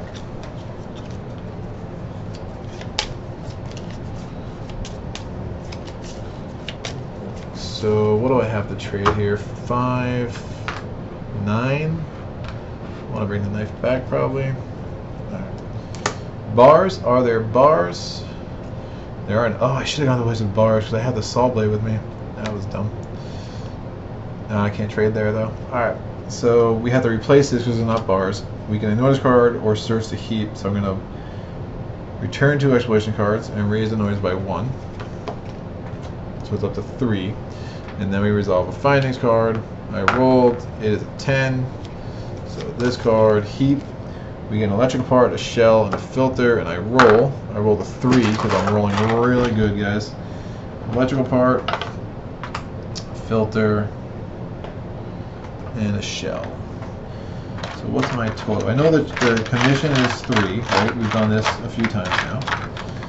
And what do I really want to get here? Minimum, I'm going to want to get a few vegetables. So we have a trading power of just 11. That's not great.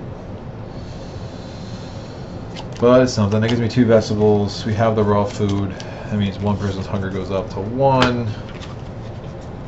Yeah, let's do it. So we're going to trade. We're going to go to 674 again. Trade commission is 3. We'll get rid of an electrical part. And then we're going to trade for any greens. So I'm going to get rid of the saw blade, the electrical part, these 2 shells. The filter. I'll get rid of the filter instead of the shells because the filter carries weight. The shell doesn't. So that's 10. And I just want to get 2 vegetables. Alright. I'm going to end my exploration because I can. This goes here. I'm going to bring these guys back, and they have a combined inventory potential of 9. There's only 2 weight, so we can get 7 more things. They're going to take the 4 waters that they're going to need, and the other thing they will take is 3 components. So I don't have any of those. That's fine. We do have 1 chems back in the farm. I could have taken a sugar and traded that too. That's fine. I'll just trade it next time. So we now go to the night raid card. I roll this. It's a 5. So 1, 2, 3, 4, 5. Damage hobos. Any 3 tokens starting on the most expensive. And that's fine. So the interesting thing is I can roll here. Remember, I have the reinforced sword, so I can roll the 5 times, but I have 3 board ups. So the 3 damage, there's no wounds. This is a really weak card.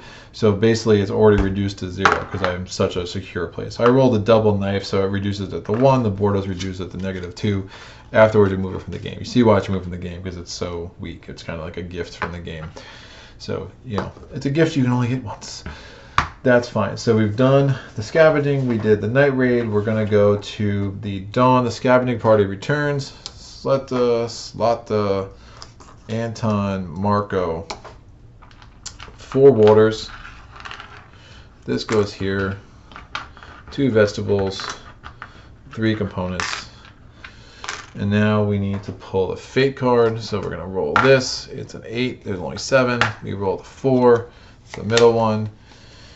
Raise the illness of all characters who did not take meds. Herbal meds doesn't apply. Discard herbal meds doesn't apply. If colds minus board ups equals 4, it doesn't. Cold is 6 minus 3 board ups, so it's 3. We're good. Exchange the nearest location. So now we don't have a place to trade, so that's a little bit concerning. I guess the middle place we can trade in. That's fine. Resolve weight tokens are unknown. Resolve spirit A. There is a guitar in storage. Doesn't apply. Doesn't apply. Doesn't apply. There's nope, and he is not miserable. So all this can go away. We get our narrative action card. So we pull 2, keep 1. Like a mouse. Instead of rolling in front of the noise, set the noise marker to 1. Vigilant watch. Like a mouse can be helpful, I guess. Really trying to avoid encounters.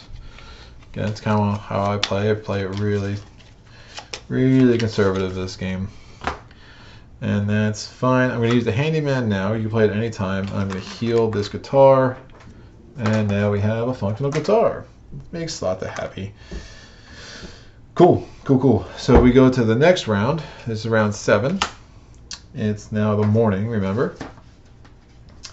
And we're going to resolve this. Snipers. Place this card on the findings pile. If there's a card already there, remove that card from the game. So the army deal is I didn't buy any of this stuff. I might have gypped myself in selling it, but that's fine. So this card is there, just replaces it. At the beginning of the scavenging phase, roll the combat die for each scavenging character to determine if they were hit and how many wounds they suffered. Characters may use their prowess to re-roll the results. If at least one character was hit, remove that from the game, right? All right, interesting. So I might only send Marko out because he gets the ability to re-roll with his prowess. And really try to limit some damage here. So that's fine. We will deal with that next. So I'm going to put Marko on the bed to take a nap because now we're in the action phase, right? Cveta is only going to have 1 action. Everyone else will have 2. Marko will have 2 more after I get rid of his fatigue here. We are going to, I'll use Cveta to place the chems on the deadfall trap. So it's either 1 chems or 1 raw food. Clearly don't want to use the raw food. So we'll do the chems and then we hopefully, actually can I build this? Can build this. Actually, let's do that next. No, we'll improve it. Right, cool, because we don't roll until the weight. So that's fine. So I'll send Cveta up here. So it's 2 mechanical parts, 3 components, and 2 wood. So we're going to have a really souped up deadfall trap. Alright, so that will work. In theory I could build another bed, but that seems pointless. I could build a chair, but no one's miserable. This is bananas. Anton, what do you want to do? We will... Herbal garden doesn't make much sense to me. Build a metal workshop. Should build that back in case I lose something. That's fine. So we are going to have Anton just poke about. So he rolls a 10. I'll take 2 wood and 2 components.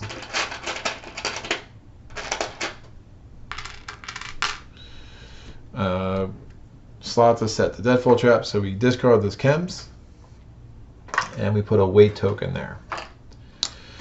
Marko sleeps, so he loses his fatigue because it goes down 2, so he's there. And then Cveta has finished building this most amazing deadfall trap in the world, so we can catch some rats for food, so that can go there. So when you do an improvement, the improvement has to go next to the original fitting, right? So that's why you had to have those open spaces to do that. So those are everyone's initial action. So Cveta's done for the turn. So now we have a bunch of things we can do with the rest of these guys. Is there a way I can make chems, which is the interesting thing? Moonshine, 2 raw food. Tune in. Cultivate herbs. Rainwater collection. Make a fire. That's not going to help me at this point. The chair is just pointless. You have another bed.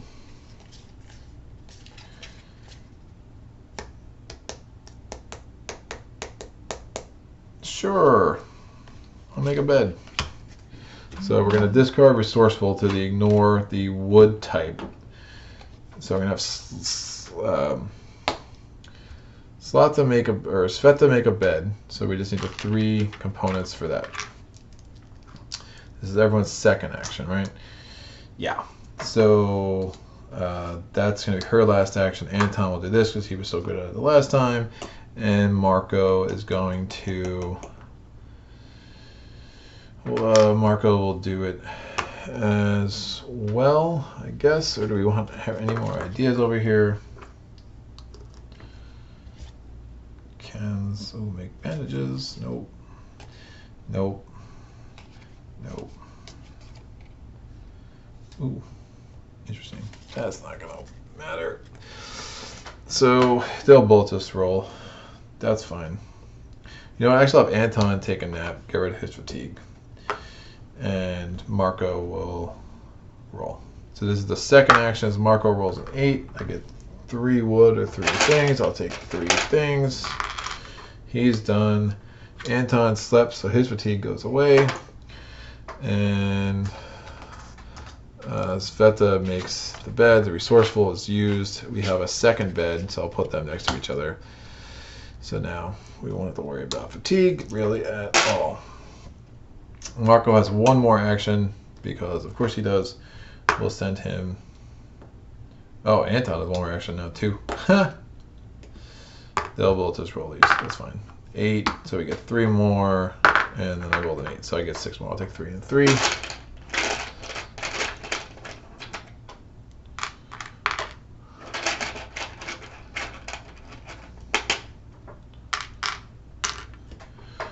Here. All right, so day actions are done. We now go to Dusk. Everyone drinks water. Everyone has to eat. Marko's going to eat the raw food to go his hunger down to 0. Everyone else is going to be, I have 2 vegetables, so someone is going to have to be hungry level 1, and we'll make that Cveta. All right. We now go to evening.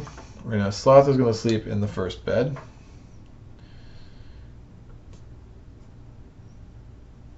Anton is going to go, he's going to guard the door.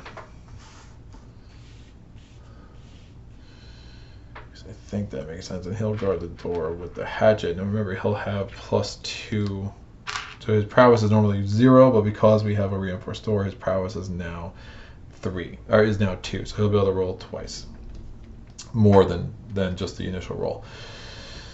Marko will go out with the knife, and ultimately all we want with him is to get some food maybe, and the water. He has, even if he just brings back water, that's kind of fine because everyone's doing okay with food, and hopefully we'll get something from the deadfall trap. So everyone's fatigue, Cveta's fatigue goes away. Cveta, we didn't assign her anywhere. Where's she gonna go? She will also go to sleep. So her fatigue goes away. And then Marko's fatigue is 1, and Anton's fatigue is 1. Now, because of snipers, we have to roll a red die to determine if Marko is hit by the sniper. So I rolled, he would have to suffer 3 wounds, but I can roll again. That is the shotgun. So that only applies for a shotgun. So I believe if you're rolling that anywhere else, it's a miss. They're considered misses of using different weapons. So we're not rolling with a shotgun. So therefore, it's because it's a sniper rifle instead of a shotgun, I mean thematically. So the shotgun is totally a miss. So we don't have to worry about that. So the prowess again came in handy. Otherwise he would have had 3 wounds, and 3 wounds is no joke. So that's why I only sent him, because I didn't want to risk somebody else getting hurt. So since he wasn't hit, that stays there. Otherwise he was hit, it would be immediately removed from the game. If I only got 1 wound, it would have been probably would have just kept it and then got a bandage, and hopefully the snipers were gone away, but that's fine. So we're gonna go, where do we want to go to? Could have like healed too, obviously. We just need to get some chems, obviously, and then some vegetables. So we're gonna go here. Do I want to bring anything else? I do. I want to bring the sugar and the shell, and I'll keep the rest of this. So we're gonna pull 12 cards, 1, 2, 3, 4, 5, 6, 7, 8, 9, 10, 11, 12. We're gonna resolve them one at a time, like we've been doing. The first one, climb up. Look for another way, or 3, 4, 5, 6, 7, 8, 9, 10, 11. So there's still 11.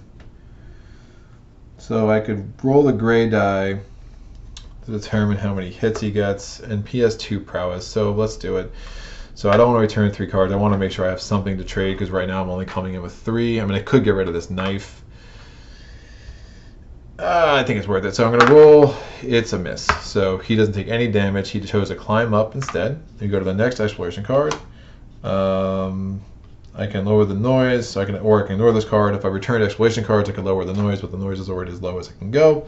Next card, it does not have rubble, so we replace it with the exploration deck. So I can return 2 cards and raise the noise by 1 to search the heap. So this is probably going to be it. And then I can just do some trading. I rolled a 1, so we take the first card, and I'm searching the heap. We get 2 mechanical parts and a book, and then a special finding. So I'm going to roll. Where's the black die?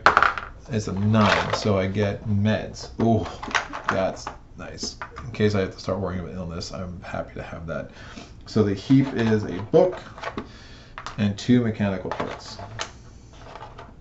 I'll probably get rid of the knife at this point and just trade.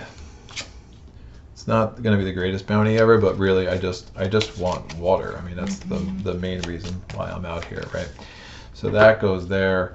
Returning 6 cards. That'll give me 1 left, and then I'll end exploration. So we're going to trade in 303. So we go to the scripts, 303, and script says, in the ruined buildings scattered around the hospital, something that resembles a marketplace has come into existence. While it's difficult to find weapons or any equipment here, you're sure to be able to buy stolen medicine or food. That is, as long as you have anything of value to trade for them. You may get any green or yellow tokens. Trade commission is 2, so I'm going to get rid of 1 mechanical part. And now I have a total to trade of 11, 12, 13, 14, 15.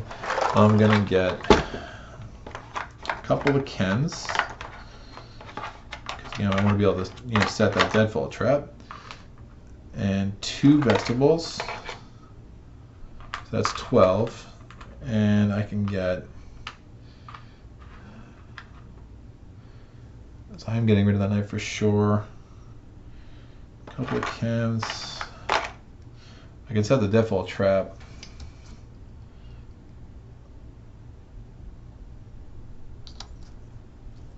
No, I guess only once is only 1 trap. So I will get I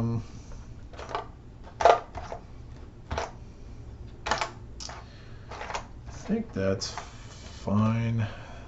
So this is 12, so I get rid of the sugar, mechanical part. So that's 13, so I'll just take 3 chems and the 2 vegetables, and I'll keep the book and I'll keep the shell. That way I'm losing the weight. So there, and there, and now I decide what else I'm taking. I have an inventory of 5. I will take 5 waters. It will give me some options of who I can send next time.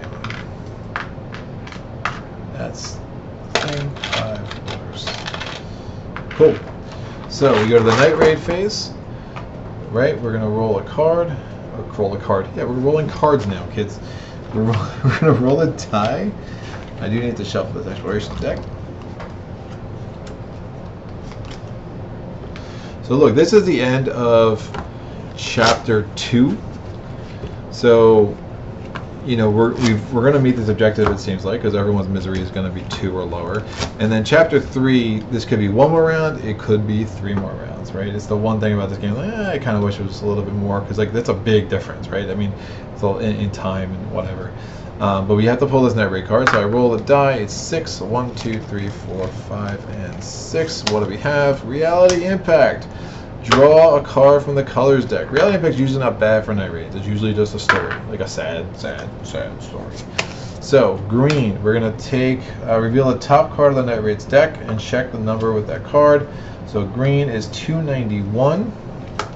And then we're going to go to 291 in the book of scripts. So we're going to get our little app here, 291. The hammering at our door sounds more like knocking than an attempt to force the door in. Hey, anyone there? We have a few things to trade if you're interested. You may perform a trade. The traders have on them 3 filters, 3 shells, 3 chems, 3 cigarettes, 3 electrical parts, 3 mechanical parts, 3 weapon parts, a broken guitar, a saw blade, a lockpick, and a broken shotgun. Trade commission 0. I do not want to trade. So that was, again, kind of a gift. So we don't remove this from the game, we just use it for that number, and then everything else gets shuffled back in. So alas, it was a very uneventful night raid. Again, the 2 night raids that could have been bad, we had the shotgun, and we rolled lucky, and then we had Marko with his prowess who rolled the hatchet. So we were able to knock both of them out without taking any wounds. And just, again, this game does build on itself, and if you're in control, you can stay in control. Now again, one bad encounter can change all of that, like I said before, but this is one of those games where it's like, all right, we're doing all right. Now obviously things can change very quickly.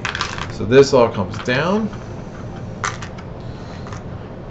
We're gonna do the Dawn phase. Scavenging party already returned. We don't have to assign any more meds or any more bandages. We're going to draw our fate card, number 7, so the one right on top. It says, raise the wounds of all unbandaged characters by 1, lower the illness of all characters who took meds by 2, and then discard med tokens from all characters. So now no one is ill, no one is wounded, no one's hungry. Oh, she's hungry. That's fine.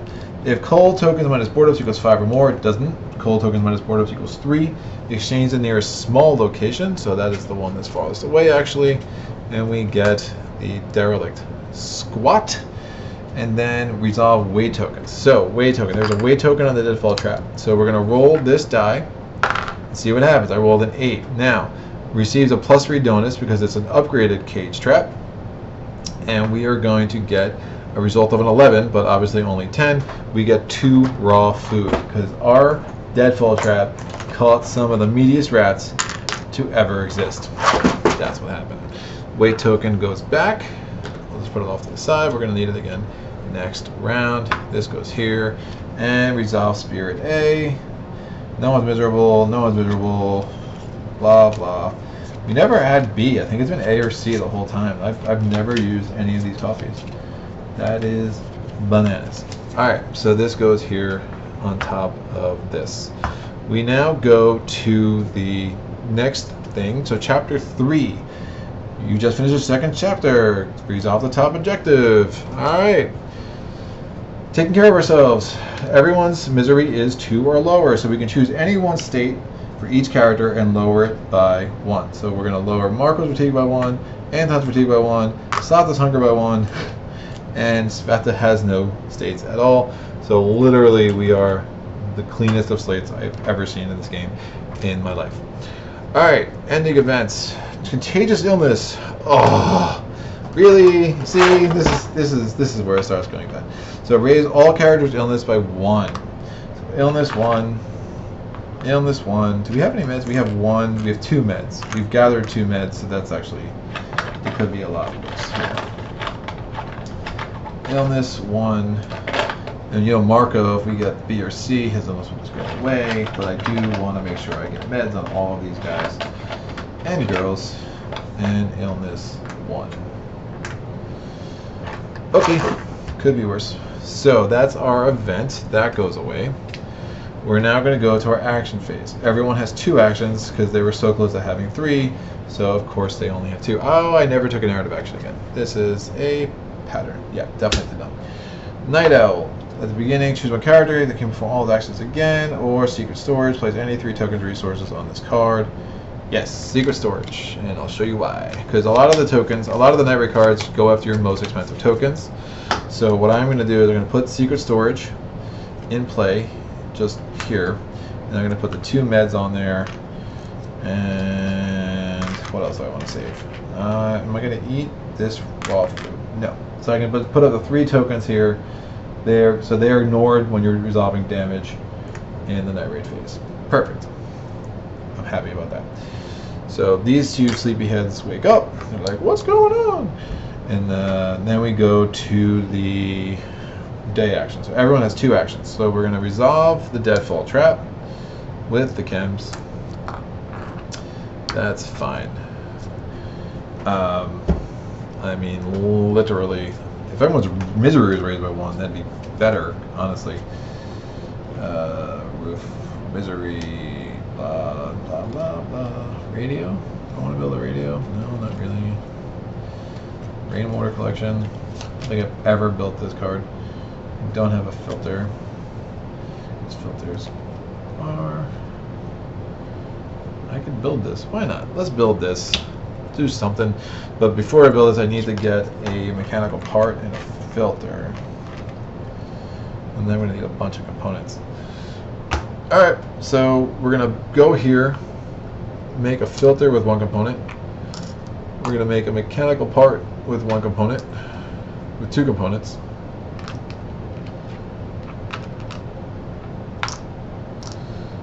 And then we're going to poke about with Cveta. So, alright, resolving action Slata, we just place a wait token on the deadfall trap. That goes away. We make a filter mechanical part with these two gentlemen. So filter mechanical part.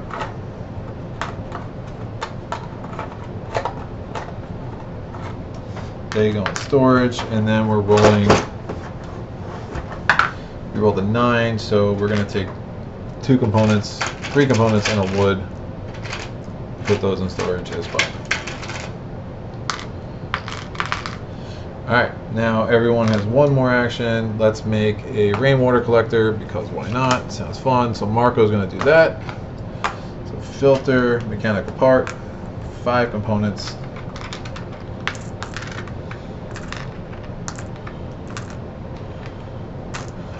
So that's what he's going to do. Building a chair makes no sense. Building it in a workshop kind of makes no sense. That a lot of these things you just don't really use. At least I don't use them the way I play this game. It's fun, like you kind of see what they tried to do here. I mean, there's really nothing else to do. We just need to get meds. I guess there are so many things that make meds. I think. Herbal meds. So if I built an herbal garden, what is that? It's a mechanical part, wood, and tokens. Sure, we'll try to do that. So we're gonna. Oh, I don't have any more components. So they'll poke about. Maybe we'll make that next round. I mean, who knows? It's not like I'm doing anything else right now. So Marko built our rainwater collector. Put that on the roof, because naturally, where else would you put a rainwater collector? These all go away. This goes away. This goes away.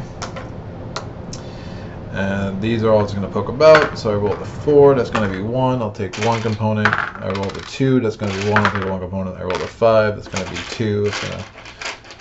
That's going to be. I rolled a 5. That's going to be 2 components. So I just took only components, which is fine. Ding, ding, ding. All right, now we go to our Dusk. Everyone drinks. The rainwater collector is actually really nice. I don't think I've ever built that before.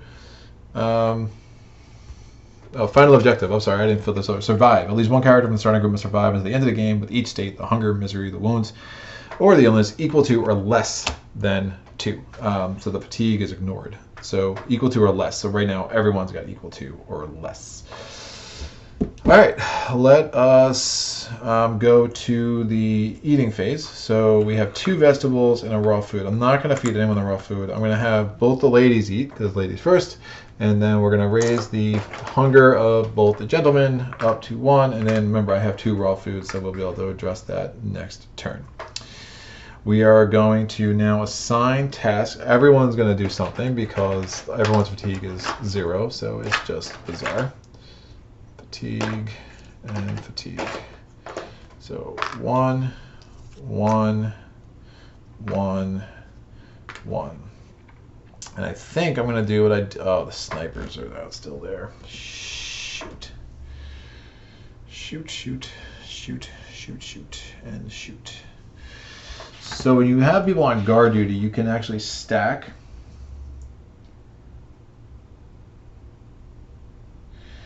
all of their ability to ignore damage and stuff. So it's actually pretty nice. I'm worried about the sniper. I mean, if somebody gets wounded, that's a really quick way for things to start going sideways. The rainwater collector is going to be good for me. I do want to go out and trade some more. I might actually bring this guitar, because I mean, for real, like I just don't. Misery has not been my issue. So I'm going to have to send Marko because he's the only one that has the prowess to ignore the wounds, or to give me a chance to really minimize how many wounds the snipers might give me. I'm going to have Anton, Cveta, and Zlata all stand guard because we can stack their rolls to really limit. And I'll make sure I'll give Anton the hatchet. No. Cveta's a beast. We're going to give Cveta the hatchet. What was I thinking? So they're all next to here. And again, they all have prowess 2, which is bananas. All right, so since we are going out, we have to, again, roll the die for the snipers. So we're rolling the red die, and it's a miss. We're good.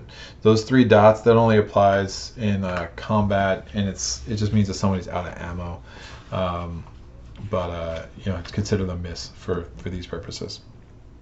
All right, we want to trade again. I'm going to bring the guitar because it's just not helping us.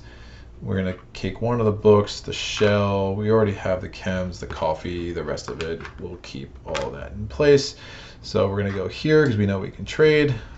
1, and what do I want to trade?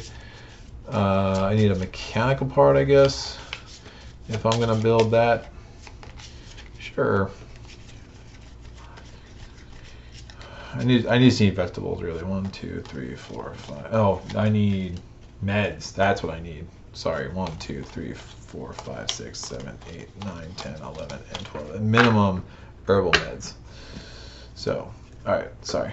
Exploration card. First one. I think I saw something. Oh.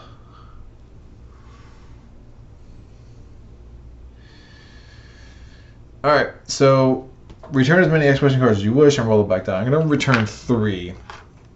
And I add this result to whatever I roll here. So I need to roll higher than a 2. Cool, I rolled a 5, so we did not trigger an encounter.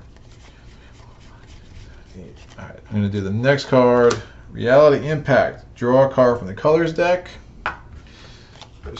So I rolled a 6, not helpful, there's only 5. So the last one, it's green again. And then, so I know it's green.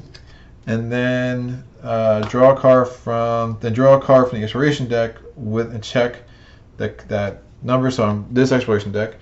So 49, and then resolve the text. So I'm going to go to script 49. It says, flash, bang, suddenly bright light pours in through the windows and the holes in the roof. Our hearts were in our mouths. A shelling, a bombardment. We're about to look for the nearest basement when we notice bright plumes of colorful sparks in the sky. Fireworks. We approach the windows and look at the beautiful spectacle. For a second, we are filled with an irrational hope that maybe the war has ended. Then we notice that all the rockets are rising up into the air from one place. The source of these rockets seems to be quite nearby. I could search the source of the fireworks. Wonder who would do that and why. No thanks. I'm just going to go back to the game. So I only have 7 cards back in here. You know what? 12's enough. Oh. I can get 1 more meds. And I know Marko can lower his illness by 1. So let me do that. I'm returning 1, 2, 3, 4, 5, 6 to trade. Again, we traded here last time. It's going to be 303. Trade commission 2. So the shell and the book. And I'm just going to get meds. And hope that Marko is okay. So I guess the guitar is gone. Sorry, Zlata. These end exploration, so these go away. These go away. And now I can grab up to 5 inventory worth of stuff. I'm going to grab 4 waters, 3 waters, and 2 components. Because why not? Component in the wood. Alright, he's ready to come back. We are now going to draw a night raid card. I rolled a 6. 1, 2, 3, 4, 5, and 6. It is Reality Impact. Draw a script from the colors deck. Red. Okay, now the red has a warning that it could be drastic scene, so I'll just pass that on. We are going to reveal the top card of the Night Raids deck, and we're going to go to 878. All right, so 878 is a script. Clear 878. We can hear voices of people singing outside. We look out the window to see a strange scene taking place in the building opposite us. 4 men are holding a wooden door on which lies a middle-aged woman dressed in black. With some difficulty, they carry this makeshift coffin down the stairs. Paul's passing a mourning family. It's a funeral. We knew her not too well, but still, her name was Milena. We observe the ceremony without going outside, or we could join in, even if just for a short moment. We are going to observe without going outside. Suddenly, something explodes nearby, maybe 2 streets away. We feel the explosion all the way here, and for a while, everything shakes. One of the coffin bearers crouches instinctively. Milena's body slips off the door, falling down one floor and landing in the remains of the front wall. We now see Milena's face. It's so damaged that she's barely recognizable. After a moment, the funeral attendees are standing next to Milena. A young girl takes a flower out of her hand and then places it in the dead woman's ruined hairdo. Finally, Milena's body is lifted up by the family and taken to the cemetery. The lamentations end. Got it. So that was our net raid card. So, yeah. Nothing. Hatchet goes back. We go to the next day, or we go to dawn. Marko brings back his spoils, and then we assign meds. I am going to take these out of the secret storage. Meds, and now we're going to pull a fate card. We pulled number 7, so that's just the top card. And it's going to be raise the wounds of all wounded unbandaged characters by 1, heal the wounds, blah, blah, blah. Discard bandage token is not applicable. If cold minus board ups equals 3 or more, it does, which is gross. So we're going to raise the illness of 3 chosen characters by 1. Okay, so we're going to raise the illness of Cveta, and Marko. That's gross. Exchange the nearest location. So this goes away. This comes down. This goes over. Resolve weight token. So we're going to roll for the deadfall trap. I rolled a 6. Again, I'm adding 3. I get 2 raw food. I add 3 because it's a upgraded trap. It's a cage trap. And now we have tons of raw food.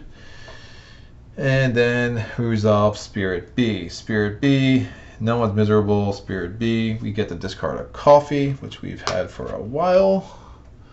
So we don't raise Cveta's misery. She really needs her coffee. Spirit B, Marko lowers his illness down to 1. And Spirit B, if he is not hungry level 2 or 3. Otherwise, we have to raise his illness.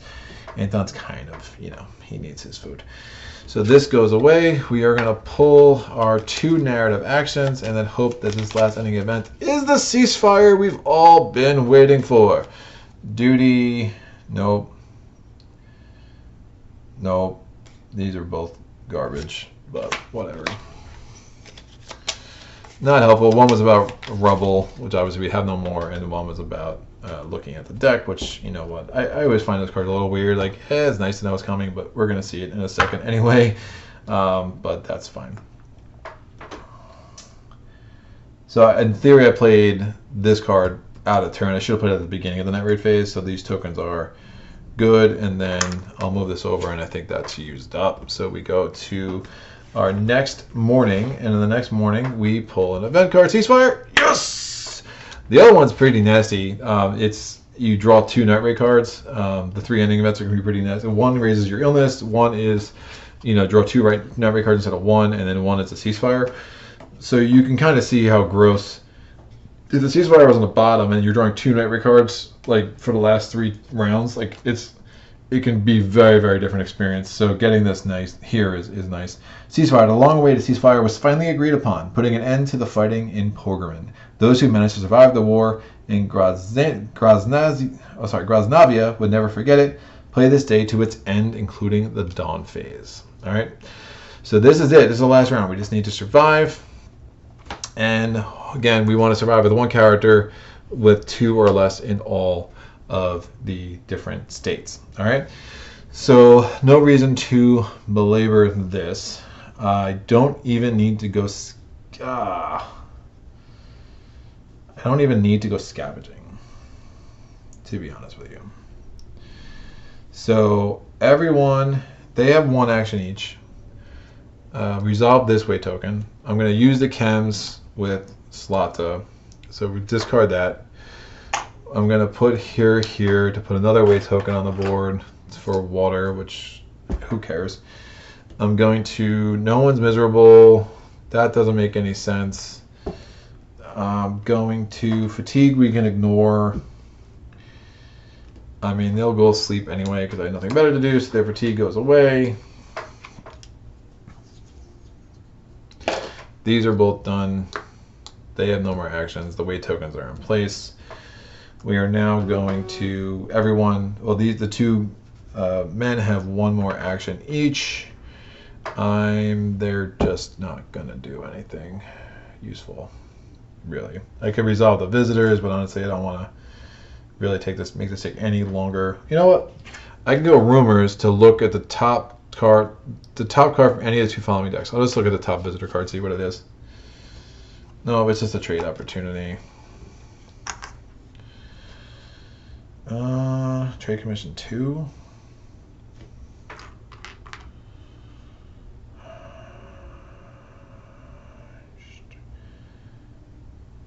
Yeah, there's no point. They already have meds on them. There's no point in stacking meds. So I'll just put that back. That's fine.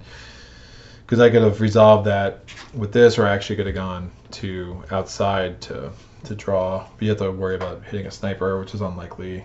You have to roll a 1. So a lot of weird things that can happen in this game. Whatever. They're both just, I don't need components. I'm not building anything. So I'm just babbling again. So they both rested again and got rid of their fatigue that wasn't there. So that's done. We go to eat. They all eat. I mean, they all drink water. They're all going to eat the raw food. It's not the most efficient use, but again, this is the last round, so everyone's hunger goes away. We go to evening. Both the girls will sleep. Marko and Anton will guard, so they become fatigue 1. You know what? Everyone's going to guard. Marko's going to have the hatchet. Because again, we can ignore fatigue for the purpose of final scoring. So fatigue 2, fatigue 2. No one's going scavenging, so we just have to go right to the night raid phase. So we're going to roll this. It is a 3 thing, looters. So they're doing 6 token damage and 2 wounds. Now again, that's reduced down to 5 because we have our 3 board ups. Now remember, we can do a lot of rolling here. So I'm rolling with Marko. He gets to roll 5 times to try to get that hatchet to ignore this. So that would be reducing 3 more. I think that makes sense. So we're reducing 3 with Marko. Everyone else who's on guard rolls. We're reducing 1 with Anton rolling for Cveta, reducing 1. So 3 plus 3 board ups plus the 1 die plus the 1 die. So 8. So all this stuff is ignored. This night raid card is resolved. Afterwards, it gets shuffled back in. Crime wave hasn't been an issue for a while. No one ever dies. We don't have to worry about that. Scavenging party returns. There was no scavenging party. We assigned meds and bandages. We had no extra ones to assign. And then we're going to draw a fate card. This could be bad. We get 6. Alright. Raise the illness of all ill characters who do not take any meds or herbal meds by 1. Heal wounds. Alright. If cold tokens minus board ups equals 1 or more, raise the illness of one chosen character by 1. I'm going to raise the illness of Marko by 1 because it's going to be Spirit C. Exchange the nearest small location. That's fine. That goes away. We get this location. So we get a construction site. All right, resolve weight token. So we have to roll for the deadfall trap. It's a 2 plus 3. So we get 1 raw food there. We're going to resolve the rainwater collector. It's a 1, so I just get 1 water. So the weight tokens are resolved. Resolve Spirit C. Lower the misery of 2 characters by 1. Lower the misery of 1 chosen character by 2. No one has any misery. If Marko is ill, lower his illness. And then if Anton is wounded, he is not. So they all have meds on them. Unfortunately, the fake card is going to be a little annoying sometimes because like, we've had these meds there forever and weren't able to actually lower illnesses. Instead, they just went up. But really, who cares? It's the end of Dawn. We get narrative action cards, but obviously you don't need them. Night Owl, Close Call. whatever. That would have been shuffled again, whatever. But we are at the end. So look, what would happen for now? This is already a 3-hour video, so we're gonna wrap this up. There is a story about the ceasefire, what led to the ceasefire, is about reporters, and then there's an individual narrative action for each of the surviving 4 characters, or 1 character, as the case has been for me more than once. The first time I ever beat this campaign in this game, I actually had 1 surviving character, and his epilogue, he committed suicide a couple of years after the war. So again, this is a very heavy game. We did not see some of the more heavy elements. I'm kind of fine with that. I think that makes sense for this playthrough. Really just wanted to go through a quick playthrough, kind of see what this scenario is all about. There is an advanced side of this board, which I have not played with that much. There are also some night scenario changes. There are a couple of scenarios that come with the base game that I'm excited to try out. I think a next playthrough, if they did a next playthrough of this game on this channel, if someone's interested in that, you'll definitely let me know if you really want to see more of this content. I do want to try those out. They tend to be a little bit, they seem to think they're going to be a little bit shorter, although they do add some stages even though there are less rounds. So it's hard to say how that would really work out. But look, it's a cool game. Sometimes it does feel like a little bit like, you know, all right, we're just surviving, that's fine. And sometimes it's like, whoa, like, we're about to die. What do we need to do? Can we get lucky enough to survive? If people do die, you have to roll a die and compare it to empathy, and then that could make misery go higher. So things can really, really snowball. And I've had a couple of games where you can, you find victory while you're at the edge of defeat. This game was obviously not that. We managed to never roll bad enough to pull any of the encounters with these residents.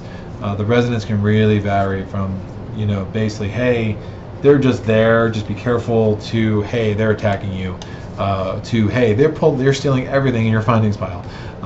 So these can be really, really rough, and I do really err on the side of never pulling these cards if I can help it, just because of that reason. Because again, the one thing can really snowball in this game. But look, that's it. That is this War of Mine kind of vanilla, generic victory. But I hope it was helpful to some people to see this game play out in one long video to get a sense of what it's like and what gameplay really can be like. I'm not someone who likes to save something and come back to it. I tend to just want to play it through. So I wouldn't play this unless I have 2.5, 3 hours that I'm looking to sit down with the same game and really invest in what can be an emotionally heavy game. So that is that. I really appreciate everyone checking into this channel, seeing what it's about. Thank you for likes, comments. You like what's going on. Constructive feedback, always welcome for that as well. I will be back next week with a new adventure in a new setting. We'll stay away from war-torn cities for a while and go back to the Atlantean Empire or the everyone's favorite island, Spirit Island, or whatever else I can find myself doing this week. But be sure to tune in then. Obviously, live playthroughs every other Wednesday, and I really appreciate everyone taking the time. So until next time, happy gaming.